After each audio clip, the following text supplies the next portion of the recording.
Okay, I'm gonna email that to you, Steve. Thank you. Yeah. Asked for Yes. I already left for the day.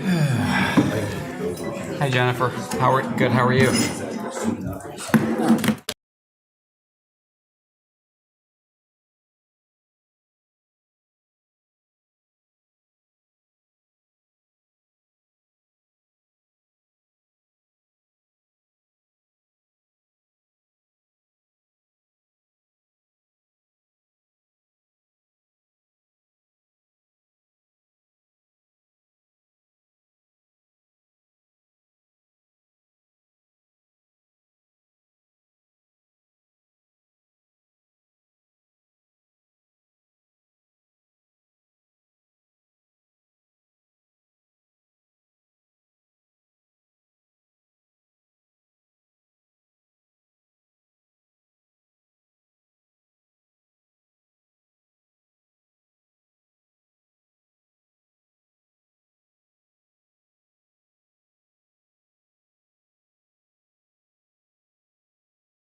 Yeah, today was much better. I was just gonna plug mine in. Yep. So someone is not here. What seems odd? Yeah, I had after I got started with my testimony, I had a very calm sense about me. It's like, Yeah, pretty much. I was just okay, gonna plug you didn't mine need in. that extra 5 hours, okay? You're okay. Because, like I said, a few things I skipped over. Well, Mr. Eby, isn't it true that there's an intermediate step before you get there? Because I have it in there. Yeah, that's right, you know? Yeah. If I could have my notes like their guy, if I could have my notes like their guy. When it does, push up the whole thing. Don went over and over, you can't take notes, you can take your reports, you can't take notes.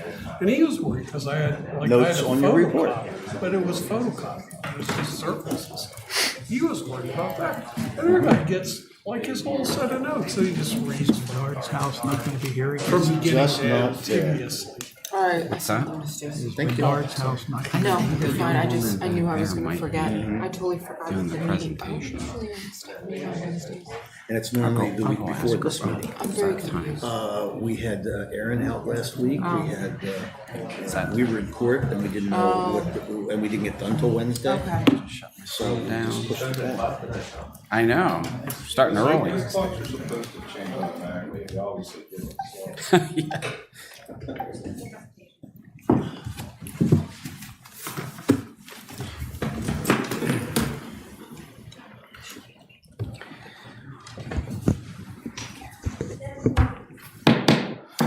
Good evening, ladies and gentlemen. My name is Dean Vallone. I'm the Lower Allen Township Board of Commissioners President. I'm calling this meeting of the Lower Allen Township Board of Commissioners. It's a regular meeting of March 14th, 2022 to order.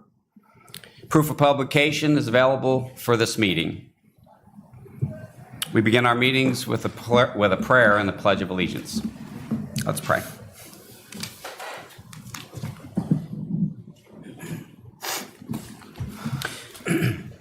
We pray this day to give thanks for all the many blessings bestowed upon our township. Watch over us who are entrusted with the administration of this township. Create in us the earnest desire to serve faithfully and permit us to experience the joys of noble service completed for our residents. Encourage cooperation from those who are served and from those who serve. Help us to use every willing service and effort put forth for good government. Heavenly Father, we ask your guidance to help us as commissioners to make the right decisions. We ask that you aid our staff as they perform the daily tasks of running our township, and we request that you be by our first responders as they protect our residents and see that they return home safe at the end of each day. In your name we pray, amen.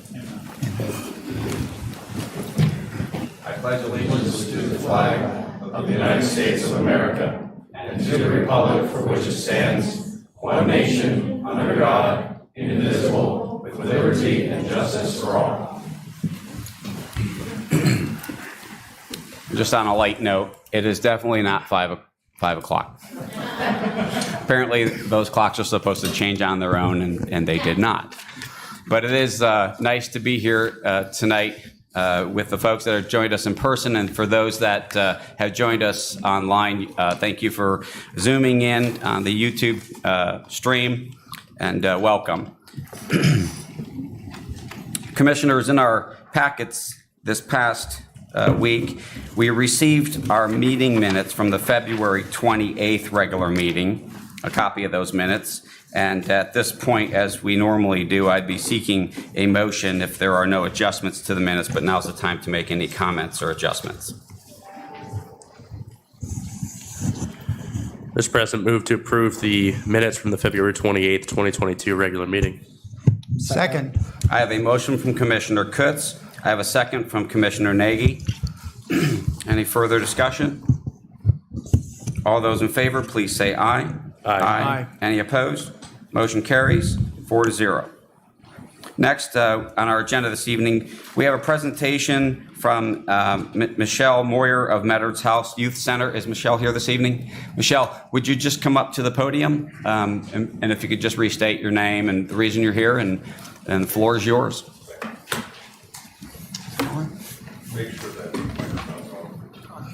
Yep, you're good.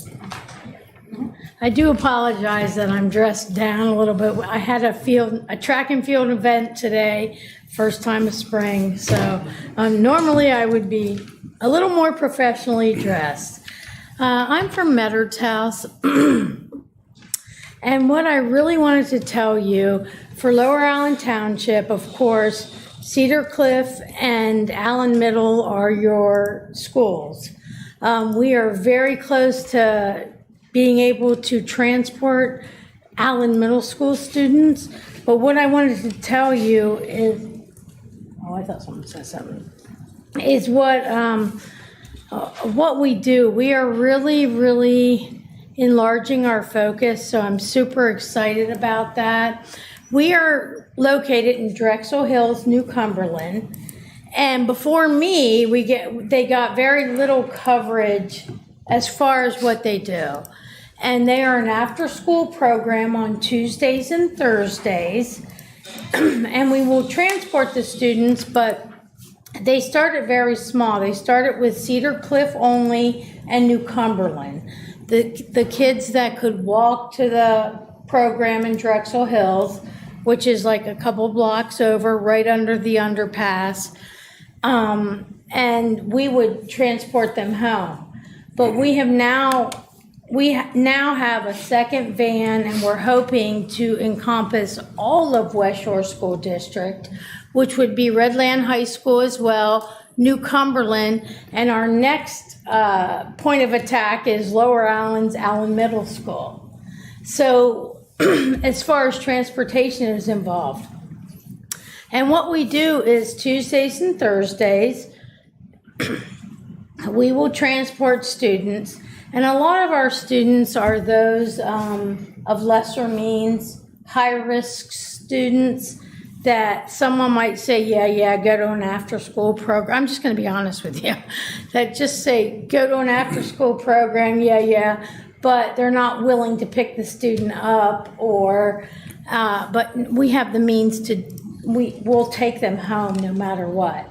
But what we do right now is Tuesdays and Thursdays from 3 to 6. They come right after school, and the reason we of course started with New Cumberland and Cedar Cliff is because they could walk there, and then we would get them home. But now we also have a release program that we just started at Cedar Cliff, which means at lunchtime between the hours of 11:30 and 1, we pick them up, bring them to our center, which is right there in New Cumberland, and take them back within the allotted time. But what we always do is we feed them. Tuesdays and Thursdays, it's from 3 to 6, and the way the program runs, it's generally, they come home, we have a half-court basketball court, we have a wall climbing, we have, they get to be kids for about an hour, right? And we let them unwind there, and then they get some kind of a lesson. We are Christian-based, but it doesn't mean that that's what it has to be. Like we offer all kinds of civic clubs, Lions clubs, municipalities, anything to come in, give a lesson, and then we feed them a full like family type meal, something that you would want your family to eat. So we do a precursor, like something, bread or salad, a regular meal, and then a dessert. But what we do is everyone says, oh, what happens? What if you only have 15 kids and we prepared for 30? Well, we send that food home with them because it feeds their family, those that aren't included, because we only include children from 13 to 18. So when they take something home, we know it's not going to go to waste. So we do that. That's what we do Tuesdays and Thursdays, and we just started the release program. Our problem has been transportation. So just so you know, the release program that I talked about at lunchtime, we just started at Cedar Cliff 2 weeks ago. And we have now extended after 2 weeks to New Cumberland because we only have one van. So that's really easy for us. But we have we have our second van, we had funding, and it's in the motion. So what we'd like to start now is Allen Middle School, which is all of Lower Allen Township. Like, we'll encompass all of that. And we bring them it's from 11:30 to 1. We pick them up, they come to the center, we let them be kids because we do have, I'd love for any of you to come and want a tour of our facility. We have, it used to be a church, we have a full half-court basketball, climbing wall, gaming, and we have a lot of, we're getting grants for a lot of great things, like a skate park. We're going to have a skate park and a baseball field. So I just want you to know what's in your community for the young people. But our second van is going to be up and running in about a month. So Allen will be included in that. And that could be for the after-school program. As well as the release program during the day. But what we really, really want, and we're really pushing for, is for if you know where Drexel Hills is, if you know where, everyone knows where Cedar Cliff McDonald's is. So if you go, like you're going to New Cumberland, right under the bridge, the first right is Drexel Hills Boulevard. And we want to make that a bus stop, so that kids after school can be dropped there and we can get them home. So that's one of the things moving forward that we're going to do that I wanted to put in your ear, but I wanted to tell you some of the great things we have. Everyone thinks, oh my goodness, it's Christian based, it's all God. No, it's not. We're getting ETIC money. We have a program that's called Garden to Table. So we have now it will be this spring. It was kind of hard in the fall. It's been a rough year for plants, but our kids that are involved in that program are 100% planting the gardens and the food that they will 100% bring into our kitchen, which is the kitchen renovations are going to be done by the end of May, maybe early June, because of the COVID all the material for manufacturing, how horrible it's been. We were hit by that as well. But they're going to be bringing it into the place and cooking. Like, it's actually going to be garden to table. And we have another program called, Life Skills. And our kids, and I want to tell you because I know how I grew up, stereotypical, girls included, they've learned how to patch drywall. They've learned how to make a full lasagna meal from start to finish. They've learned how to change oil in a vehicle. They've learned how to replace not only a flat tire on the side of the road, but what you do when it's completely dead and you're on your own. So that's our life skills program. And we're looking forward to a lot more of that. So I just want you to know what's going on in your community. We were going to, March 16th is very special to us because that's the day that Metter Jr. Was found and died and was found. And we were expecting to have a very large launch.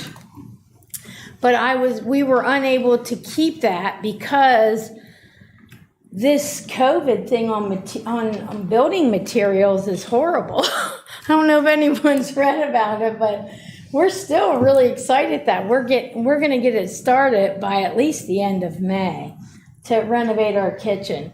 But we really wanted you to know that we encompass all of your students in Cedar Cliff High School. And excuse me, soon, by the time I talk to you again, because we have a van, I think in 1 month, picking up at Allen Middle and New Cumberland. I just wanted you to know we encompass your students. We love it. We're excited about all of it. We have so much more going on. So I wanted to make sure before you heard about it secondhand that you knew what was going on in your community with your kids. Well, thank you very much. Commissioners, I'll just open it up if anybody has any questions or want to make any comments. Michelle, thanks for taking the time to come in. As a former Metters House board member, I can attest to the great work the organization does to bring kids in after school. Congratulations on the recent grant money, including the new kitchen. I'm very excited to hear about that. So that's one of the best things I think it does is it gives kids an opportunity to come have a hot meal after school and just have a place where they belong. Metters House was born out of the my former Bible study from high school. So it holds a special place in my heart. I appreciate all you're doing for the community. Please give Sandra my best and everyone over there. And we'll hope your event gets rescheduled and we'll see you real soon. It will be rescheduled. It'll be rescheduled the end of May. What we're going to do, honestly, is once our kitchen project is completed, we're going to kind of tailback it on that. So there's like our kitchen's here and this or that. But I do want to tell you, like, this isn't just something that is, oh, I showed up here and this is my job. My mom and dad went to Cedar Cliff High School. I went to Cedar Cliff High School. My husband went to Cedar Cliff High School. So this isn't just something, I live in Sharmanstown. This isn't just something that I'm like marketing. This is something deep in my soul. So that's all I want to say. Thank you. Commissioners, anybody else? Yeah, Michelle, are all of your attendees at-risk kids? No, absolutely not. We have the valedictorian from the one they just brought back that has an ankle monitor on. I'm just going to be honest with you. I'm just going to be honest with you because I've worked with all varieties of kids. But what we tend to get, and I'm going to be, again, 100% honest with you, is sort of the kid that doesn't really feel a place, doesn't have a place to go, doesn't feel a place to go, sort of lonely. But what the brand new brochure that I just designed is there's so many kids right now, especially with COVID, socially, they don't feel they feel no connection. So we're trying to draw them in, whether they're the valedictorian or the kid that's gonna hopefully never be arrested. We just are finding that socially we can connect them. We really can, because COVID has offered us, it's horrible, but it's offered us an opportunity to join a lot of different kids. It really has. Do you receive attendees from the Catholic high school in our township? No, but we would absolutely love to, right? Because of transportation, we have not. But we are right now, we are reaching out to, in my mind, there's Lower Allen Township, excuse me. There's the 3 boroughs and the 2 townships. Fairview Township, Lower Allen Township, Lemoyne, New Cumberland, and Wormleysburg. So that is what I am right now marketing. We will take any kid, but that is where I'm really trying to throw in the throngs so that when we do have our transportation available, we can say, yep, we'll get them. You know what I mean? Yeah. Because we want all of them. I honestly, wholeheartedly want all of them. Okay, your location is the church that backs up onto Interstate 83? Right. It used to be the United Church of Christ. And if you go, like 83 is in the middle. Here's McDonald's, here's Drexel Hills, the first right on your, Yeah. if you're going in, it's the very first one. And there's the church. I mean, it's the very first entity there. So I'm telling you, we're trying to be a bus stop because Drexel Hills Boulevard, right on Simpson Ferry, is right, I mean, it's less than a block from but West Shore School District has been very good to us. They really have been over the years. There's been some back and forth, but this year we're really, not for this year, but for next year, we're really trying to ask if we could be a bus stop. You mean a school bus stop? A school bus Okay. stop, that's what I mean. Okay. All right, thank you, Michelle. Commissioners? Well, I would just like to say thank you for coming in. Thank you, staff, for putting this on the agenda. This awareness is really good for everybody to see and hear. You're getting a little extra because now we live stream and people can pick that up if they Google search maybe some certain things once our minutes get out there, which is good. So the awareness is good. I think it's interesting, the proximity, relatively new to this part of the area. Still, when I first went over to Meddard's house, I was there for, I think it was a prayer breakfast in support of Meddard's house with, I think, an ex-football player from Cedar Cliff was sponsoring it, or host, or the key speaker. But anyway, ex-NFL player. I keep forgetting his name. But when I went there, I was surprised that it's just right under the bridge and right there. And so often we see a New Cumberland address and we associate that with just New Cumberland, or just New Cumberland residents would participate. And what you're showing us, obviously, is that the proximity is for everybody. And I appreciate what you're doing. One thing people should know is Lower Allen Township has more than a connection with just the Meddard's house there. We actually have many of our residents vote there. That's a voting precinct for many of our residents, believe it or not. A lot of Coming folks, up on Tuesday. Lower Allen 4 is what it is. And so I think it's interesting that we have that connection there too. So I look forward to being able to help spread the word for you as much as possible. But this happens with people like you in the community that put the work in and the time. So thank you from the bottom of my heart, and we appreciate everything you're doing for our young folks in the community. And when I say I'm a Lower Allen Township lover, I didn't grow up in Camp Hill when I had the Camp Hill. I grew up at 4055 Seneca Avenue, right around the Pizza Grill, right around that area. So I just want to tell you that I am a long time, and I really, really buy into Meddard's house because I believe in our kids. I've seen Cedar Cliff since I was there, and I see Cedar Cliff now. So I just appreciate your time very much so. We appreciate yours. Thank you very much for coming in.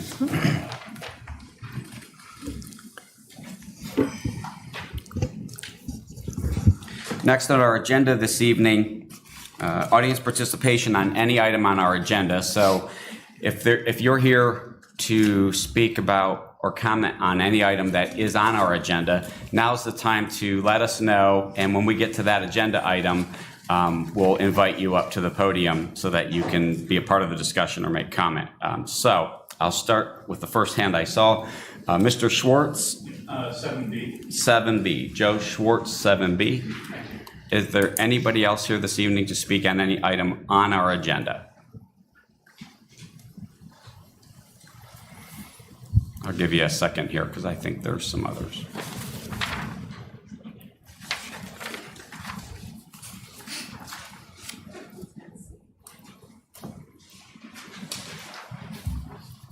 Probably number 10.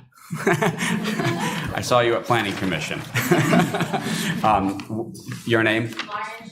Lauren Chartle. Lauren Chartle, 10C.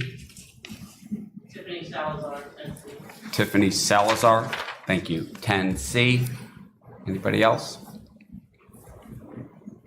10C, Mara Fry. Mara Fry, thank you, 10C. Mara Fry. Yes. Kristen Slusarenko, 10C. Kristen Slusarenko, 10C. Is there anybody else here this evening to make comment on any item on our agenda? Okay, when we get to those items, we'll invite you up to the podium. Mr. President, before we continue with your agenda, we do have some introductions to make tonight. Terrific. That didn't make it onto the agenda. So, Director Hall, do you want to handle the first two? Will. Mr. President, it's with a great deal of pleasure this evening that I introduce Officer Tyler Lewis and Officer Nicholas Hughes. You can stand up, gentlemen, a second. They both Friday at 5 o'clock graduated from the Municipal Police Academy. I know that a number of our people were there. I think the manager was there as well, he told me. So that's quite an accomplishment. That's quite a number of weeks of dedication and test taking and physical agility and defense tactics and everything else. So I want to congratulate them on their successful graduation. And today, we'll get them introduced to you and get them out the door because they've had a full day here today. So we appreciate them coming in this evening, but we welcome them as new members of our police department. And today was the first day they entered field training. So that will continue now for quite a while. So.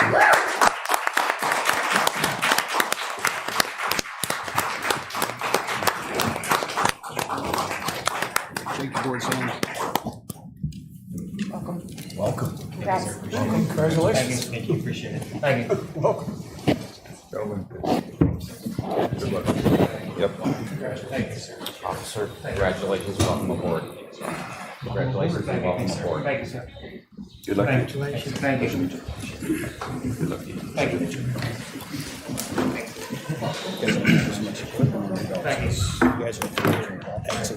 you. Thanks for joining us, officers. And we have one other gentleman joining us tonight, Mr. Andy Fullerton, who was recently hired as combination public works specialist, and also he works here at facilities. So, Andy, come on up. Sure. Hello again.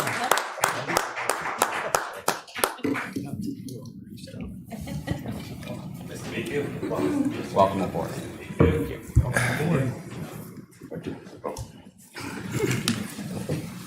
Andy's working with Scott Emerson right now on many projects that need done around the township. And at the end of the month, I assume he's going to be switching over to Public Works to begin working on those projects. So, welcome aboard again. Is that it, sir? Yes. Thank you. Moving on to our consent agenda, any commissioner, staff member, or anyone else in attendance who would like to have an item on the consent agenda removed for further discussion can request so now. Is there a request for the removal of any item or items on our consent agenda this evening? Mr. President, hearing none, I request I move to approve the consent agenda. Second. I have a motion from Commissioner Kutz and a second from Commissioner Nagy to approve the consent agenda. Any other discussion? All those in favor, please say aye. Aye. Aye. Any opposed? Motion carries 4-0. Under your president this evening, I'd be looking to accept the motion to adopt Resolution 2022 R12, appointing Richard A. Dillon as the Maintenance Operations Supervisor effective March 15th, 2022. So moved. Second. I have a motion from Commissioner Kutz, a second from Commissioner Black. Is there any other discussion? All those in favor, please say aye. Aye. Aye. Any opposed? Motion carries 4-0. Next, we are going to begin discussion for our Board of Commissioners vacancy. A quick background. Unfortunately, Commissioner Holtzman, Carolyn Holtzman, passed away. just over 2 weeks ago. And it was actually the night before, I'm pretty sure it was the night before our last public meeting. And we made the announcement at the last public meeting. So we are sorry to have lost her and to lost a commissioner on this board. We are challenged with making an appointment for that. So I'm going to briefly just talk about the process in which I understand it through our solicitor and what I know about the process in general. From the time that we acknowledge and received essentially her resignation, her passing, which was our last public meeting, which was 2 weeks ago, we have by law 30 days to make the appointment. The law says that the appointment shall be made, and correct me if I'm wrong anytime, Mr. Solicitor, by a resolution of this board of directors, the directors that are remaining on the board and that are present in a quorum. We have 30 days. So we are it's my understanding, we're about halfway through that period. If for some reason the four of us were deadlocked or we could not come to a conclusion to appoint a person to fill that vacancy for the remainder of that term, we would be extended by law an additional 15 days in which we have a vacancy board and the township, and that vacancy board would be activated, and that person, I think, would help us or become a tiebreaker, a combination of those two things, perhaps, if we couldn't agree between now and, let's say, our next public meeting. So, Mr. Solicitor, I'll just say, as far as the process goes, one other thing I also think I understand, because I've been trying to convey this information myself to the other commissioners, but also I'm sure they've asked their own questions as well. Also, the debate for the appointment and the discussions between us as far as having a quorum need to happen in the public forum. That's correct. It's one of the exceptions to the exemption. So even though you generally can discuss personnel matters in executive session, you cannot discuss the appointment of an elected official in an executive session. So you need to have public discussion.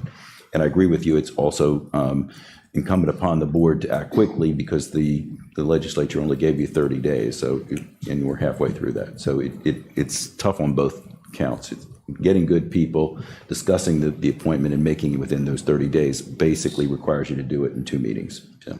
Okay. So commissioners, since the last meeting, I was contacted by one individual who had also contacted the board about an appointment last year. I believe it was in the fall, and we had appointed this person to our zoning hearing board as the alternate. This person reached out to me. She's here this evening. Jennifer Karen sitting there.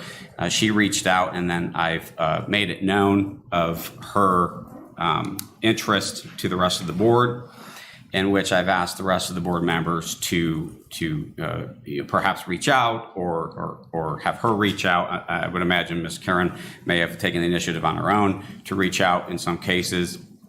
And at this point, I will acknowledge that I have met with her, and I also have been part of vetting Jennifer Karen last year with regard to her resume.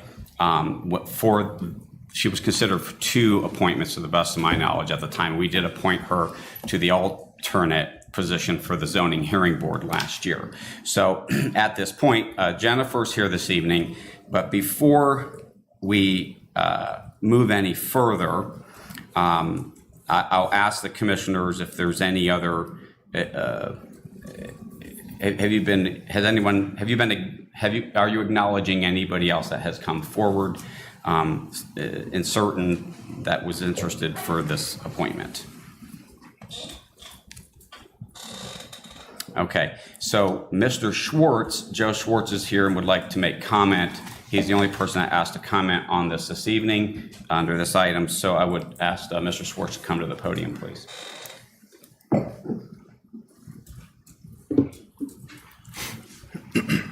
Good evening, Commissioners. I think that you've seen me here over the past year attending meetings or attending virtually.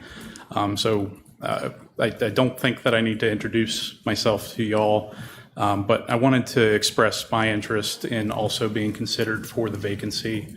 I think that I would be ready and well able to fill Commissioner Holtzman's shoes. It would frankly be an honor. I've also received approval from my employer to accept such an appointment as well. So that is not a barrier. I would also say I think I'm also well prepared because through last year's election, I did attend or observe almost every Board of Commissioner meeting. So I think that I'm well apprised of all of the most recent business that's been before the board and would be able to hit the ground running pretty quickly. So I've also printed out copies of my resume for your convenience if you'd like to see a copy. And I'm also happy to answer any questions that you all might have. Is that it? That is it. Yep. Thank you. If we have any questions, I guess once we start, this is new to all of us. Actually, It might not be new to Commissioner Black, but we'll have you sit down and then we may invite you back up perhaps. I don't know. All right. Thank you. You bet. So, Commissioners, what I heard was nobody else had made any additional contact with anybody. I'll also point out he's not here this evening, but Pedrick Young had reached out to me, and he had expressed some interest. Obviously, he's not attending this evening, and he didn't have any definitive interest or ask specifically for anything to be considered in any particular way. So from this point, I would just open it up for any discussion. I would say that Ms. Karen's here. I would imagine she's prepared with some additional resumes.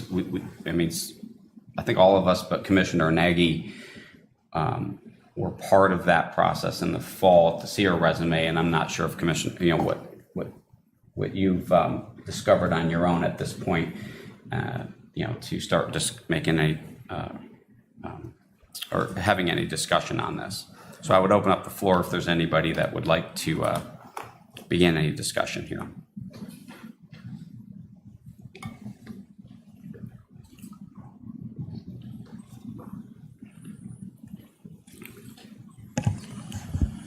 Mr. President, I will start by saying in the last 2 weeks, we've had this come before. Certainly appreciate everyone who's reached out. And Mr. Schwartz, thank you for putting your name forward tonight. Certainly appreciate the interest in serving. I would offer my comments, Mr. President, to say I would express my support for Ms. Karen. I had met with her previously when she was being considered for appointments last year. I know, having through that discussion from her resume, her municipal bond work, including her substantial dealings with the township, I think makes her well qualified, in addition to everything that she already knows about the inner workings of the township as a result of her past work. I believe she would be an exemplary candidate who would take on the tasks and day-to-day responsibilities of commissioner with class, and would be a fine addition to this board, and would express my support. Thank you. I'll chime in at this point. I wouldn't have thought in a million years I'd be having this kind of discussion at the dais. But,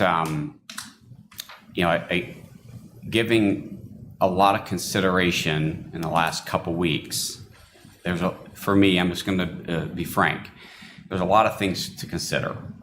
And I'll just take us back to our last commissioner appointment, which happened back in 2019, I believe it was.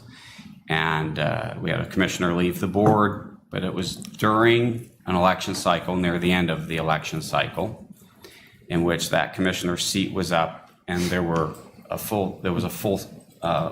ballots were full. So we definitely knew we were going to have a new commissioner. And actually, he was on there as well on the ballot. But we knew we were going to have a new commissioner sitting in that seat. Well, most likely, because he had already resigned, even though he was on the ballot.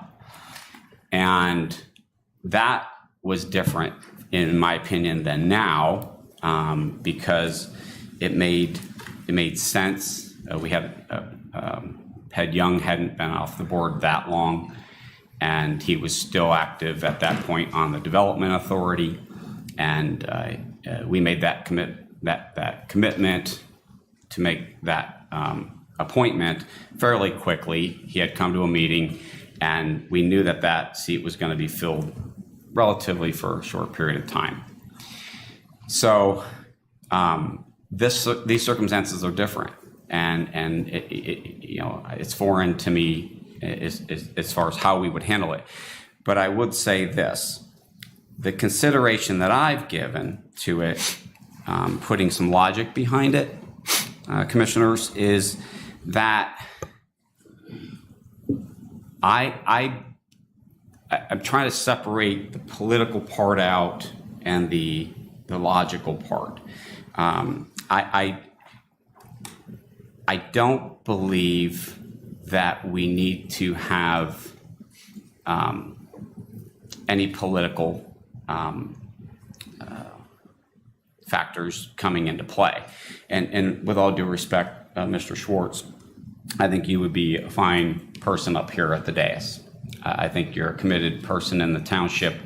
From what I know of you, I've spent some time with you and Lindsay, and I have to be honest. I think you're an engaged person here in the township. But I also have to look at you just sought the seat from a political standpoint, and I would imagine you're going to plan on I guess I shouldn't be presumptuous, but I would imagine you're going to seek the seat again at some point. And I would say I'm not in favor of that in general, just because I know that you were already seeking the seat, and for us to appoint somebody that was, and make them an incumbent in that case. With anybody who would have come through us that had already applied into this for any type of position in any of our boards or commissions. And for those of you who don't know, we have several boards and commissions that we appoint people to every year because those terms are staggered. And some of those boards have 7, 8 people, or 7 to 9 people. Some have 5. We have Development Authority, Planning Commission, Zoning Hearing Board, etc. And we often get resumes in, and those folks sometimes are being vetted year after year after year for those appointments because we don't always have positions. And so, as far as I'm concerned, I was actually pleased when a person, that has really good credentials as well as anybody else that has an interest would step forward, particularly somebody that we had already vetted recently. And I was really pleased that Jennifer Karen had stepped forward. So for me, I think it makes sense. She hadn't sought out being a commissioner through an election cycle. She certainly has the credentials. I would assume everybody at this point has at least looked at her resume. And I think she's, if we want to say qualified, because I made a comment today to somebody on the phone, I guess by certain standards, I might not be qualified, but I was elected by the people to be up here, and the law right now says we as a body have to do this by a resolution. So I would say from a qualification standpoint, Ms. Karen also checks that box for me because she's very qualified in that, you know, she has municipal knowledge because of some of the work that she does as well. So she knows. In fact, I have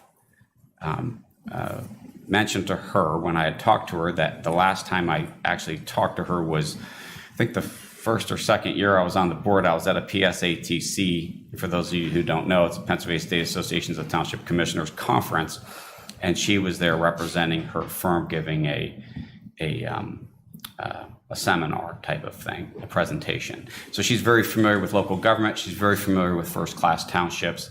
And so I would just say to the board at this point, and again, we'll just keep this open for discussion. I'm comfortable making the decision with Ms. Karen, but I would also be open to whatever we would come to a consensus to. That would be, even if that made me the minority vote on the board tonight. So if there was a consensus against that, I would be open to it.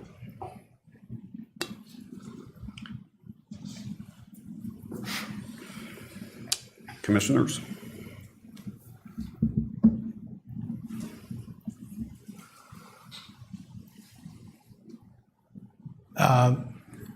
Mrs. Karen has seen the township from the inside because she has done bond work with our township. And I too did meet with her, and I thought her qualifications were excellent. And so based upon experience and based upon her knowledge, are we ready, commissioners, for a nomination? So I would make the motion that I nominate Jennifer Karen for the replacement commissioner seat. Second. Okay, so Mr. Solicitor, for the resolution, I believe what I understood the last couple weeks in conversation with the manager, the resolution itself is relatively short, and a name can just be filled in there. And I mean, if we pass a resolution tonight, do we have to have a number on the resolution? No, and I was going to say you can make that formal action at your next meeting if you wish, and perhaps, you know, Ms. Karen would want to have family there or whatever, because you want to have a formal swearing in when you enact that resolution. But at least, yeah, I think what you're doing tonight is appropriate, and we can handle the documentation at your next meeting. Okay, so I have a motion and a second, so now there can be some discussion, and all I would just like to say is make a comment. We have a motion, we have a second. I'm assuming that means that there's relatively good support for appointing Ms. Karen to the board. The only other option that I see is that we delay the process. I'm just, being honest about how we would go about it. The only other option at this point would be to delay the process. And somehow, I guess, welcome some time, some space there for other candidates. But we have a motion, we have a second, and if there's no further discussion or comments, none, I'll call for the question. All those in favor of appointing Jennifer Karen to the board to fill the vacancy? Mr. President, you're accepting the nomination. The appointment has to be made by resolution. Roger. So we're just accepting the nomination. Correct. And we're going to vote to accept the nomination? Is that how this works, Steve? Correct. Okay. Thank you. So I have a motion and a second to accept the nomination for Jennifer Karen to be considered for the appointment, which will be by resolution at a later date. Your next meeting, correct? At our next meeting. All those in favor, please say aye. Aye. Aye. Is there any opposed? Okay, the motion carries 4-0. I guess I'll say congratulations. Thank you very much.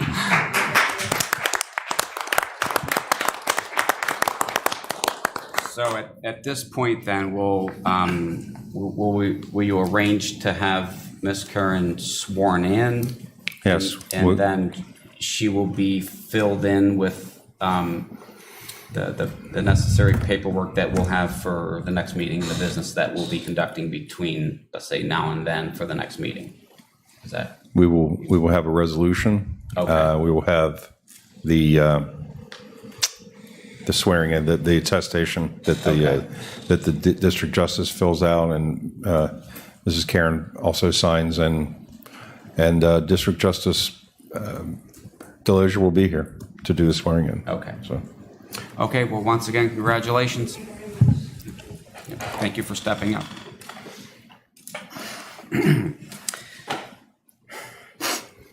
Moving on, any business pertinent to the township, our discussions will be limited to 15 minutes per person. Is there anybody here to discuss any business pertinent to the township that's not already on an agenda item or as an agenda item? Oh, yes. You know the drill, Eric. I do. Thank you, Mr. President. Commissioners, my name is Eric, E-R-I-K, Arneson, A-R-N-E-S-O-N, 1950 Sheepford Road. I just wanted to come by and say thank you to the ambulance crew that came out. My wife, Beth, and I were fortunate to have our mother come to our house under hospice care in January.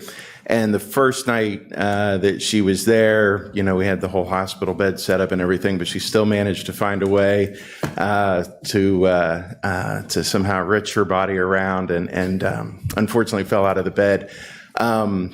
We called the hospice folks, who told us to call 911. The ambulance crew came out.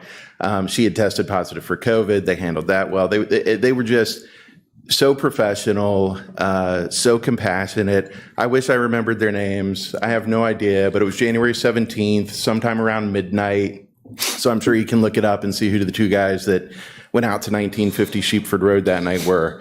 But they were just absolutely outstanding. And I just wanted to come by and say thank you. Thank you. Very nice. Thank you.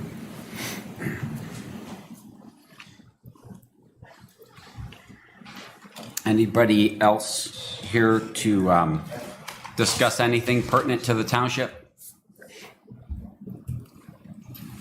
Okay, moving on to Public Works, our Public Works Director, Rebecca Davis. Thank you, Mr. President. I have one item on the agenda tonight for discussion and possible action. That's to authorize staff to prepare and solicit bids for two basin retrofit projects. That's the Beacon Hill Basin Retrofit Project and the Sheepford Crossing East Basin Retrofit Project. Both projects drawings have been professionally prepared by Virtu, and we are ready to develop the specifications and advertise at this point. Mr. President, I'll move to authorize staff to prepare and solicit bids for the Beacon Hill Bioretention Retrofit Project and the Sheepford Crossing East Bioretention Retrofit Project. Second. I have a motion from Commissioner Kutz and a second from Commissioner Nagy. Is there any discussion? All those in favor, please say aye. Aye. Aye. Any opposed? Motion carries 4-0. Next is Community and Economic Development, and I think you have.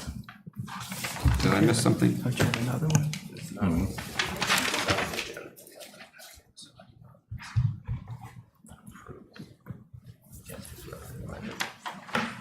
Do you have a second item, Ms. Davis? No, I do not tonight. I think that was a typographical error that was removed from the agenda. Thank you.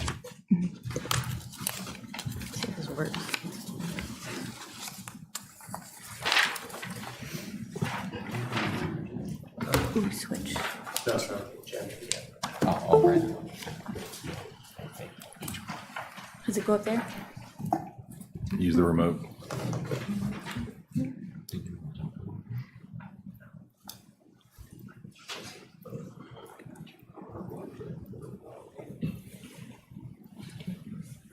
Is it blinking?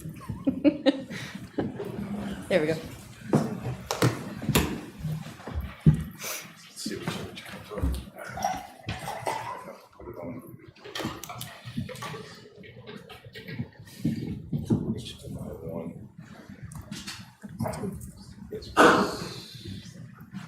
2 is the static image, I believe.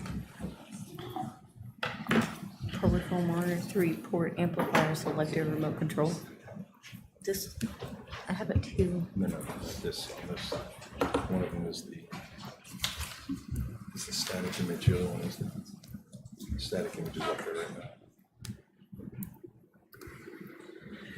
Come on. Come on, man.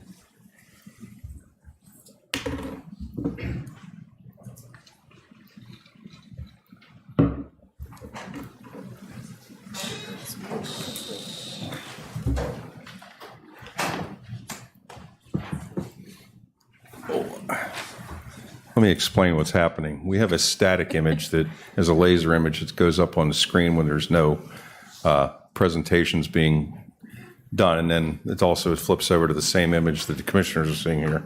Unfortunately, it is not switching like it's supposed to. So.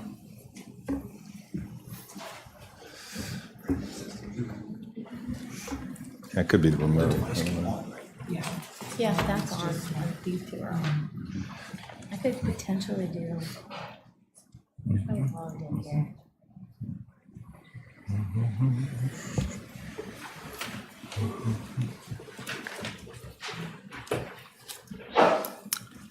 You might as well go ahead. I'll keep playing with this. All right. So for consideration tonight, we have a plan that is a lot line adjustment. This is lot 505. It's located in Arcona 8.1. The reason that this was adjusted, I believe, is that there was a inconsistency in the property owner's deed, and it has been modified, and the Planning Commission approved this. Charter's here tonight if there's any questions, further questions about this. Commissioners, just before you make your comments, I'll let you know that both Vice President Black and I attended that Planning Commission meeting where the Planning Commission talked about this, and the Planning Commission at that point, given the circumstances, it obviously recommended that it move on to us. So they didn't seem, I mean, there was some discussion, but it didn't seem like that there were any hang-ups on the project. Correct, and since it's just a lot line adjustment, there's no waivers or security or anything needed at this time. Mr. President, I'll move to approve SLD 2021-12 lot line adjustment for lot 505 in Arcona 8.1. Second. I have a motion from Commissioner Kutz. I have a second from Vice President Black. Is there any discussion? All those in favor, please say aye. Aye. Aye. Any opposed? Motion carries 4-0. Next. It's the Charter Home Show tonight. We have for your consideration also a revised plan for Charter, or for Arcona 8.1. The purpose of this was mainly to create some additional parking, to change one home into a commercial space, and also to create a residential pool. There were no waivers and there's no zoning variances for this plan. And after some discussion, the Planning Commission also recommended to move this forward.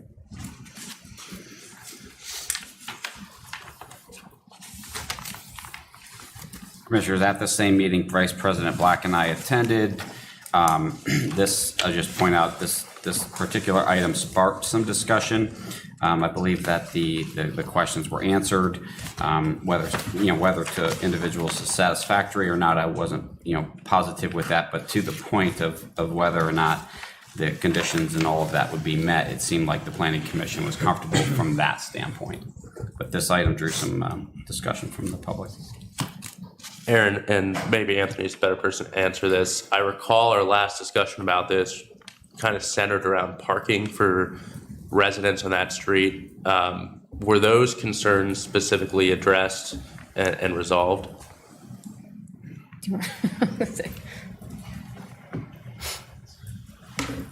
Good evening, Anthony Ferranda Deidre with Charter Homes and Neighborhoods. Yes, we believe that they were. With this plan, There's a specific parking plan on-street and off-street parking plan associated with it, which delineates the on-street parking spots.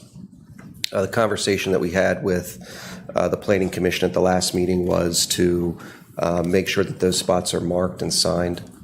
And we committed to do that and are in the process of doing that. Excellent. Thank you. Commissioners, this is up for possible action tonight, so if you would feel inclined, I'd be happy to entertain a motion to get this moving as well.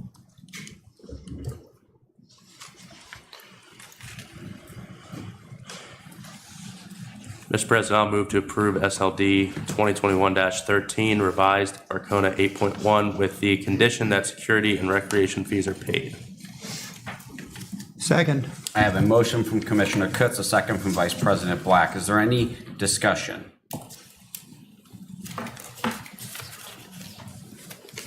All those in favor, please say aye. Aye. Aye. Any opposed? Motion carries 4-0. Now, Ms. Trone, this item, we have a bunch of folks here that want to come to the podium. They made that known early on. So if you'll give a brief on this one, and then I'm going to allow those folks to come up one at a time. Sure. This is the overall master plan. This is a plan that gets submitted to us that kind of shows us what Charter's intent is for the next phases and for the overall phase, because this is a phased build out and it's expected to take multiple decades possibly. The reason this one was changed is really because of the change that was made in 8.1, where we changed from having a residential lot to a commercial lot, and that needed to be reflected in the overall plan since it was a change of use. And that's kind of the brief of this. Okay, thank you. So I was at Planning Commission and Vice President Black was there as well. These items drew, or the item before this and then this one drew a lot of conversation at that meeting. So how I would like this to, it seems like a lot of those folks are here also this evening.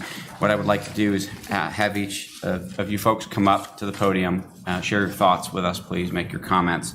What I would like to do is make sure that if you maybe have two different points about something, if you can cover one, then let the next person up maybe to cover what they want, and then we'll kind of let you come back through. But it'll allow perhaps us and Charter Homes representative to also comment, so we don't get too far into the woods with our questions and forget what we want to ask as things come up. So I would, will you just announce the first name, please, that we had written down?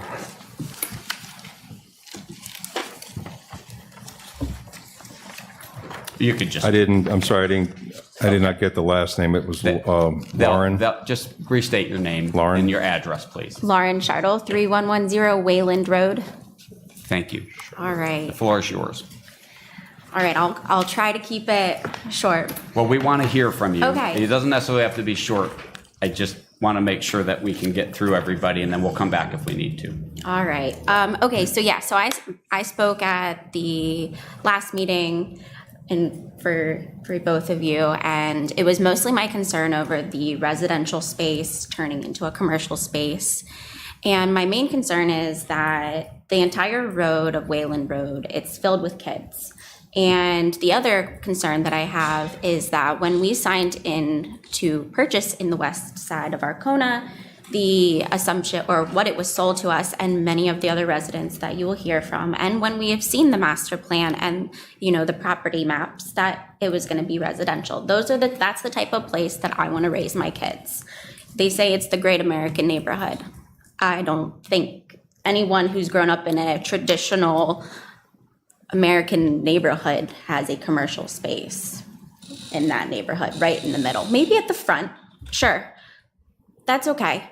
But right in the middle, at the main hub, where it's gonna build traffic, where our kids are gonna be running through the neighborhood, there's a lack of parking there. So in the plan, it's going to actually have not only a commercial space, there's going to be 2 apartments above it. So there's a total of, there's apparently 2 garages and then 3 parking spaces. So you're gonna have salespeople, so at least 2 salespeople that I know of, Seth and Tom. You're gonna have potential buyers with each of them. And then on top of it, you're gonna have apartments that have 1 or 2 people at least in them. Maybe 1, sure, but what about their guests? So there's 5 parking spots for all of that potential. So they're gonna have to go in the alleyway, they're gonna have to go to the streets, and that's gonna take 1 away from the residents, where we thought we were already going to just have a residential neighborhood. That was the concern. I just think, and I've talked to Kelly Parson about it, who's right here representing Charter. She called each of us after the meeting, and I expressed to her that there has to be a better location for it, because the corner of where they're trying to put it, and otherwise I'd show you on here where it's going, but where it's going, it's literally the main hub. Why put somewhere that's going to gain so much traffic right at the main corner of the neighborhood? I mean, it's like not even a quarter acre, and you're going to put all of that on there. It's like 0.13 maybe of an acre. Correct me if I'm wrong. But that's just my concern, is that I feel that I was deceived into buying into Charter and into this neighborhood. I love my house. I love my amazing neighbors, but I'm just really sad about the fact that what we were sold is being changed. And I think that Charter should stay true to their word of what they were sold and what their original master plan was, and keep it as a residential home. And that's all I have. Thank you. Miss, Yes. does she have we have a pointer she can use? Yes. It doesn't work. She would have Oh. to know where the building. Yeah, we would have to pull. What do you mean it doesn't work? That one? It doesn't work on the new screen. Oh. It works on the old ones. But we do have the Epic pen. I don't see it on here. And you can point. I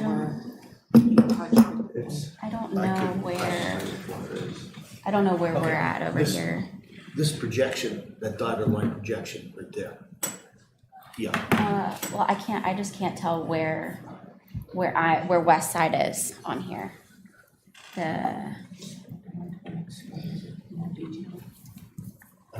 No, okay, I didn't know. No. The other way. Do we have the actual Is plan that for more 8.1? detailed for you? Yeah, we do have it. You do have it on Okay, here? we need to be able to pull that up, and then you can point to it. Yeah, of course. Aaron, if you wanted to explain that, that's the extension of the core neighborhood, that little blue wet there. This. That projection out. That's what they were changing is. Yeah, it core got- neighborhood. Yeah, So the if core you wanna show neighborhood was that. changed, it was changed right here. Right.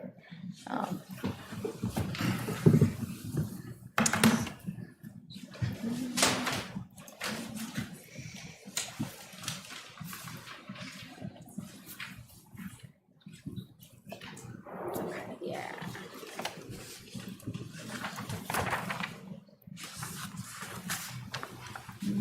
That's not a great, We could probably zoom in on that that's one. what I'm thinking too. Well, there's scroll down. Is there one? Yeah. Yep. But this isn't, Oh, that's just That's- I was to gonna say- revise the lot line. Yeah. Yeah. well, it's We don't have the. it's the pool, and it was kind of zooming in on a different area, I Okay. think. If you can blow that up. That's what I'm thinking. Yeah. Yeah.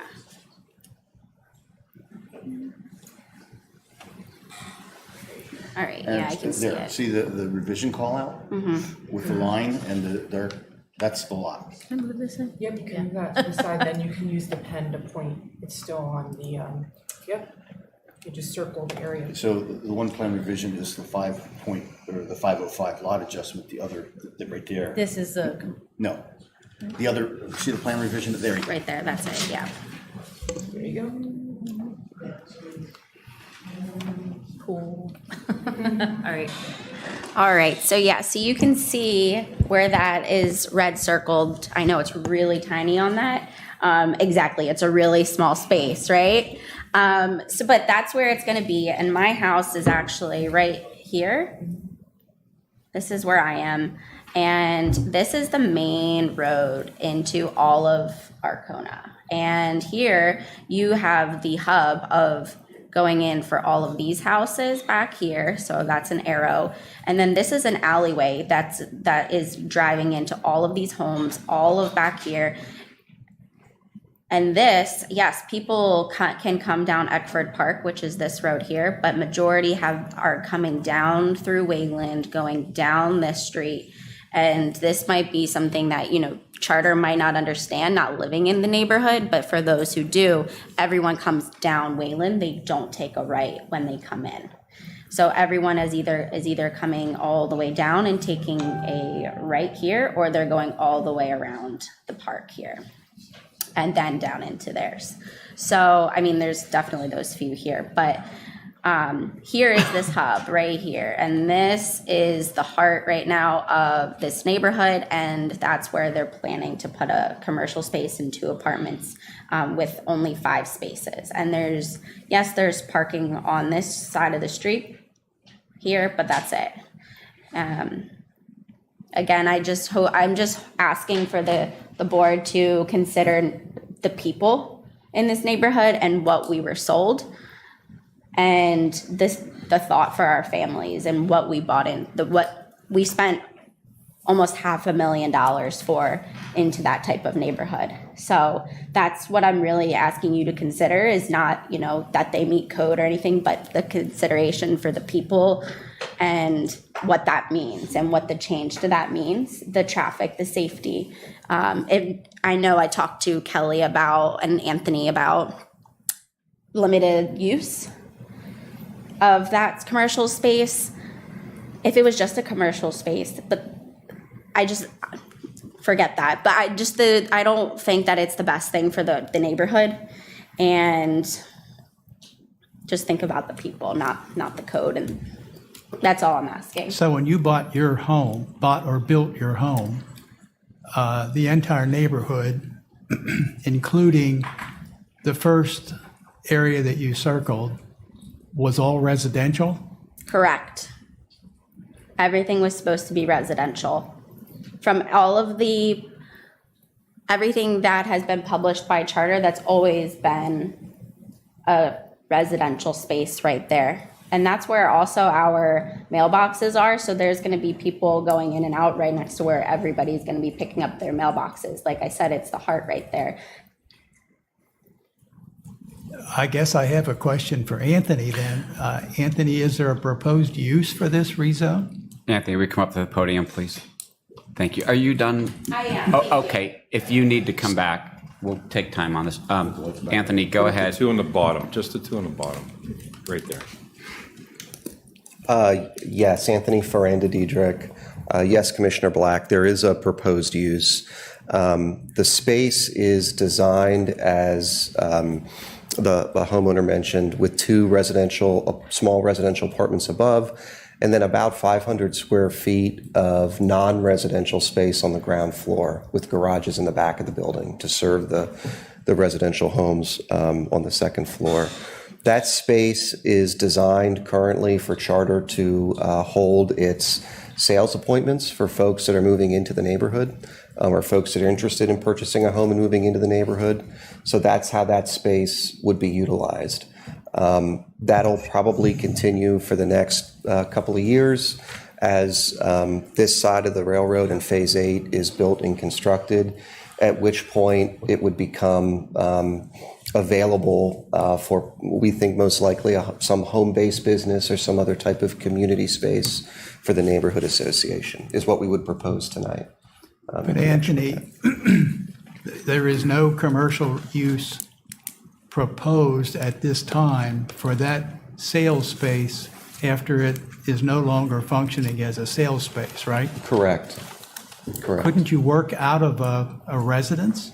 Well, we have done that historically at Arcona.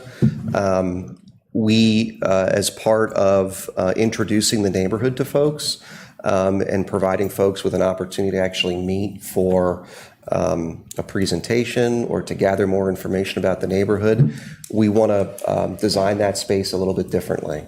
And so we've decided we don't want to bring people into a traditional model home. We want to bring people into more of a small office setting to be able to hold those appointments. and to be able to familiarize folks with the neighborhood in that way. So that's what this space would be used for.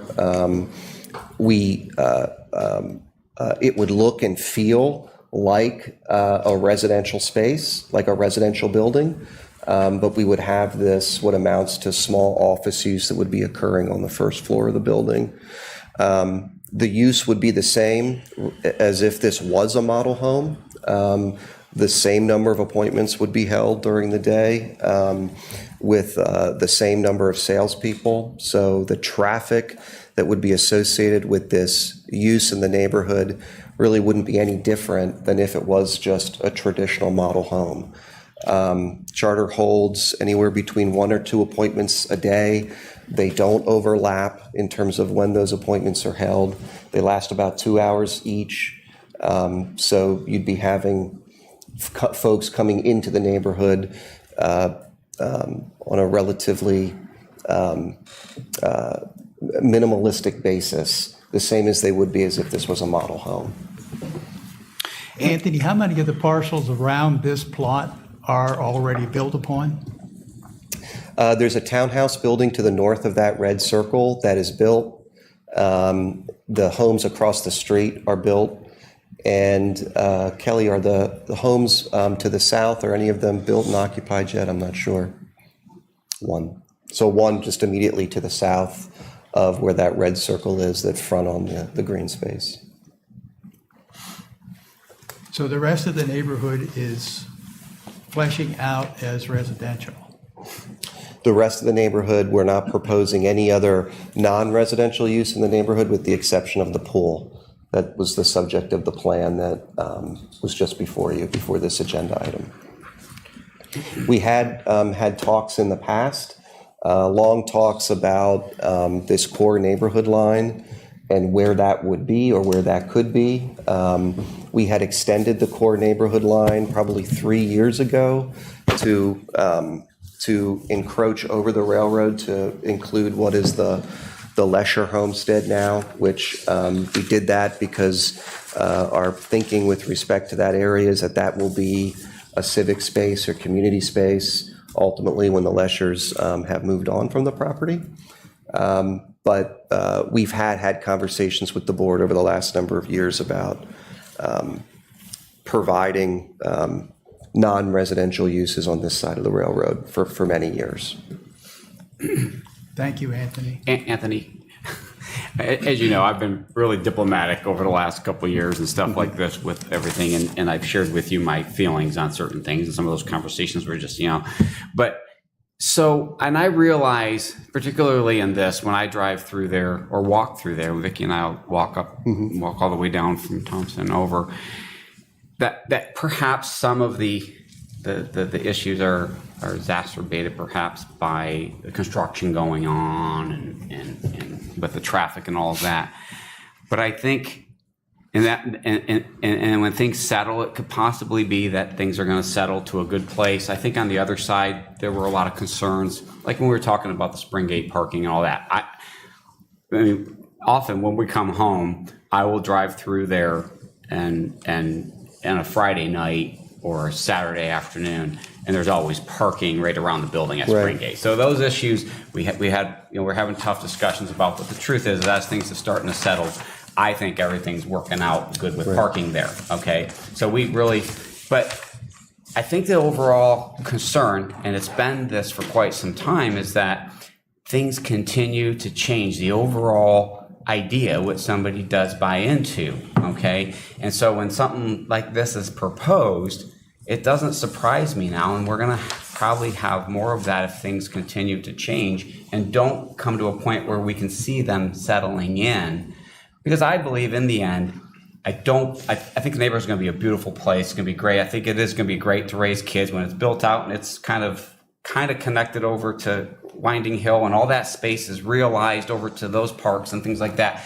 I truly believe everyone's going to be happy.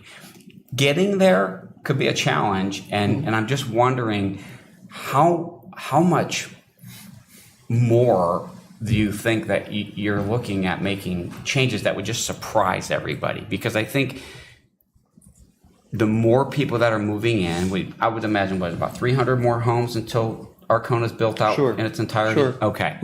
So you're talking 300 homes, you're talking possibly 600 cars for parking overall in the overall neighborhood. That's a lot. And I'm just wondering, how much more people are going to have to be surprised. That's all. And if you can just comment a little bit on that, I'll appreciate it. Oh, sure, sure. So in terms of what we call Arcona Phase 8, which again is everything to the west of the railroad that kind of cuts Arcona in half, that is all residential use. And I can stand here today and commit to the board, and it can be part of the approval, that there's no other non-residential use of a commercial type that's going to be happening within Phase 8 on this side of the railroad. Okay, I got you. So, in terms of what's coming here, and we will be back in front of the township probably in the next 60 days, we'll be making a submission for the balance of the real estate here to the south of what you're seeing for residential homes, which I don't think is consistent with the master plan, and is, I would expect, what folks who have bought and are living in Arcona Phase 8 would have expected to see. So we're going to be consistent in that way. The discussion, just to bring it back to this space that we're proposing along Wayland Road, we don't want to upset the character of the neighborhood.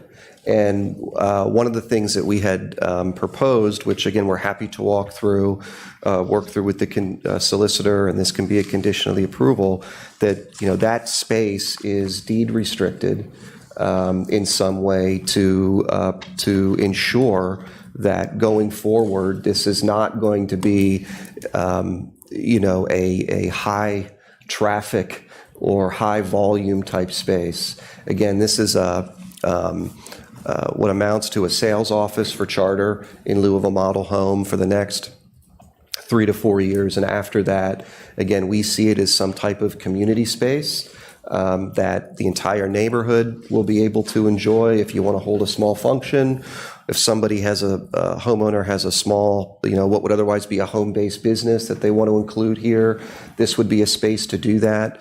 But it's not going to be, and we're willing to deed restrict it in this way. It wouldn't be a use, a traditional commercial type use. It's going to generate people from outside the neighborhood coming in. Is it going to be in any way attractive to the outside public to come in? Because you're just adding more vehicle traffic and stuff to the neighborhood. So is it just walkable eventually from the other side, and the foot traffic? Let's just assume a home-based business I can think of as a hair salon or something like that, right? Is that going to be something that would be attractive to, outside commercial, or bringing people in from the outside of the neighborhood or the area? I think that's just the main concern. Understood. So the deed restriction sounds good. I don't know what that means, but what I would like to do is have the other folks here come up. Thank you. Mm-hmm. So do you want... Do any of your neighbors want to? Why don't we go through so that we have everybody have a chance to comment?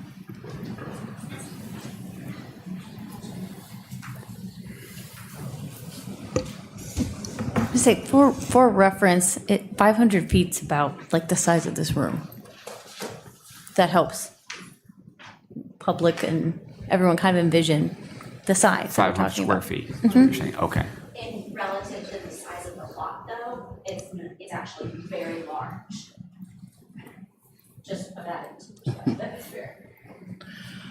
Good evening. My name is Tiffany Salazar. I live at 3117 Wayland Road, Lot 503, which is diagonal from this location of Lot 505. So just pretty much reiterating what Lauren had talked about, the issue that I have primarily is with parking. She has kids. I have kids. I have 3, one with special needs. And from when I signed to purchase my house or build my house, I was told that this was 100% a residential area. It was never, because I specifically asked, hey, our business is going to be built in this particular neighborhood. I was told by my salesman, no. So because he told me no, it made me want to even, purchase and build there as well. And if you look at the original Arcona, where they have the location of the salesman, the house is kind of spaced away from the residential areas. So, so the ongoing traffic, the residents don't really notice. But where we're located, me being 503, 504, 505, it's literally right across the street from us. And the streets are already narrow enough. So if, a neighbor or maybe the townhouses right across the street, yes, they have 2 designated parking spaces with their, their garages attached. If any of us have like one person come over to our house for whatever reason, and they're parking literally right across the street, you can't even back out of your lot, your garage or your driveway. It's very hard to kind of back out because the streets are literally the Wayland Road is like this big. And just the oncoming of additional, residences, like she said, at least one person, or if not 2, maybe even a child, are living there. It's just going to bring on additional parking issues that we already have. And just the all necessary traffic. Like she said, it's the hub. Our children, walk around that neighborhood, play around that neighborhood. I'm just concerned with, the overall addition of traffic. We already have to deal with, the construction workers, when they leave at 5. And I know that that's going to be taken care of once the neighborhood is complete. But, they're driving erratically, speeding out of the neighborhood, going upwards of 20 miles an hour from the end of Sharps Drive all the way to Rossmore Road. But then also at Rossmore Road, the railing has been removed. I'm not sure why that has occurred, but that's a children's bus stop. And obviously you see that there's houses there. I'm concerned about that. Is there going to be a railing put back there or some sort of barrier? Because the buses stop, they let the children off. Obviously, I'm one of the parents, and as kids, move into the neighborhood, there's going to be more, or as they grow, to go to the elementary school or any other school. I'm concerned about the bus stopping and the kids coming off, and then this the traffic coming up and down Rossmore Road, and there's no railing. I mean, who's to say that God forbid a drunk driver or anything like that, can run into the neighborhood. But overall, my concern is definitely the parking, and like we've talked about tonight, just what we're sold on. I was sold on the Great American Neighborhood too. I was told that there would be no commercial space whatsoever other than the pool. And then if the farmer and his family decided to, move or whatever, that maybe that was going to be used as some sort of space, some sort of recreational space. But I was sold under the pretense that there was not going to be any commercial space in the neighborhood. Okay. Thank you, commissioners. Well, before you leave there, Miss John, could you help her to outline in red where her lot is? Okay.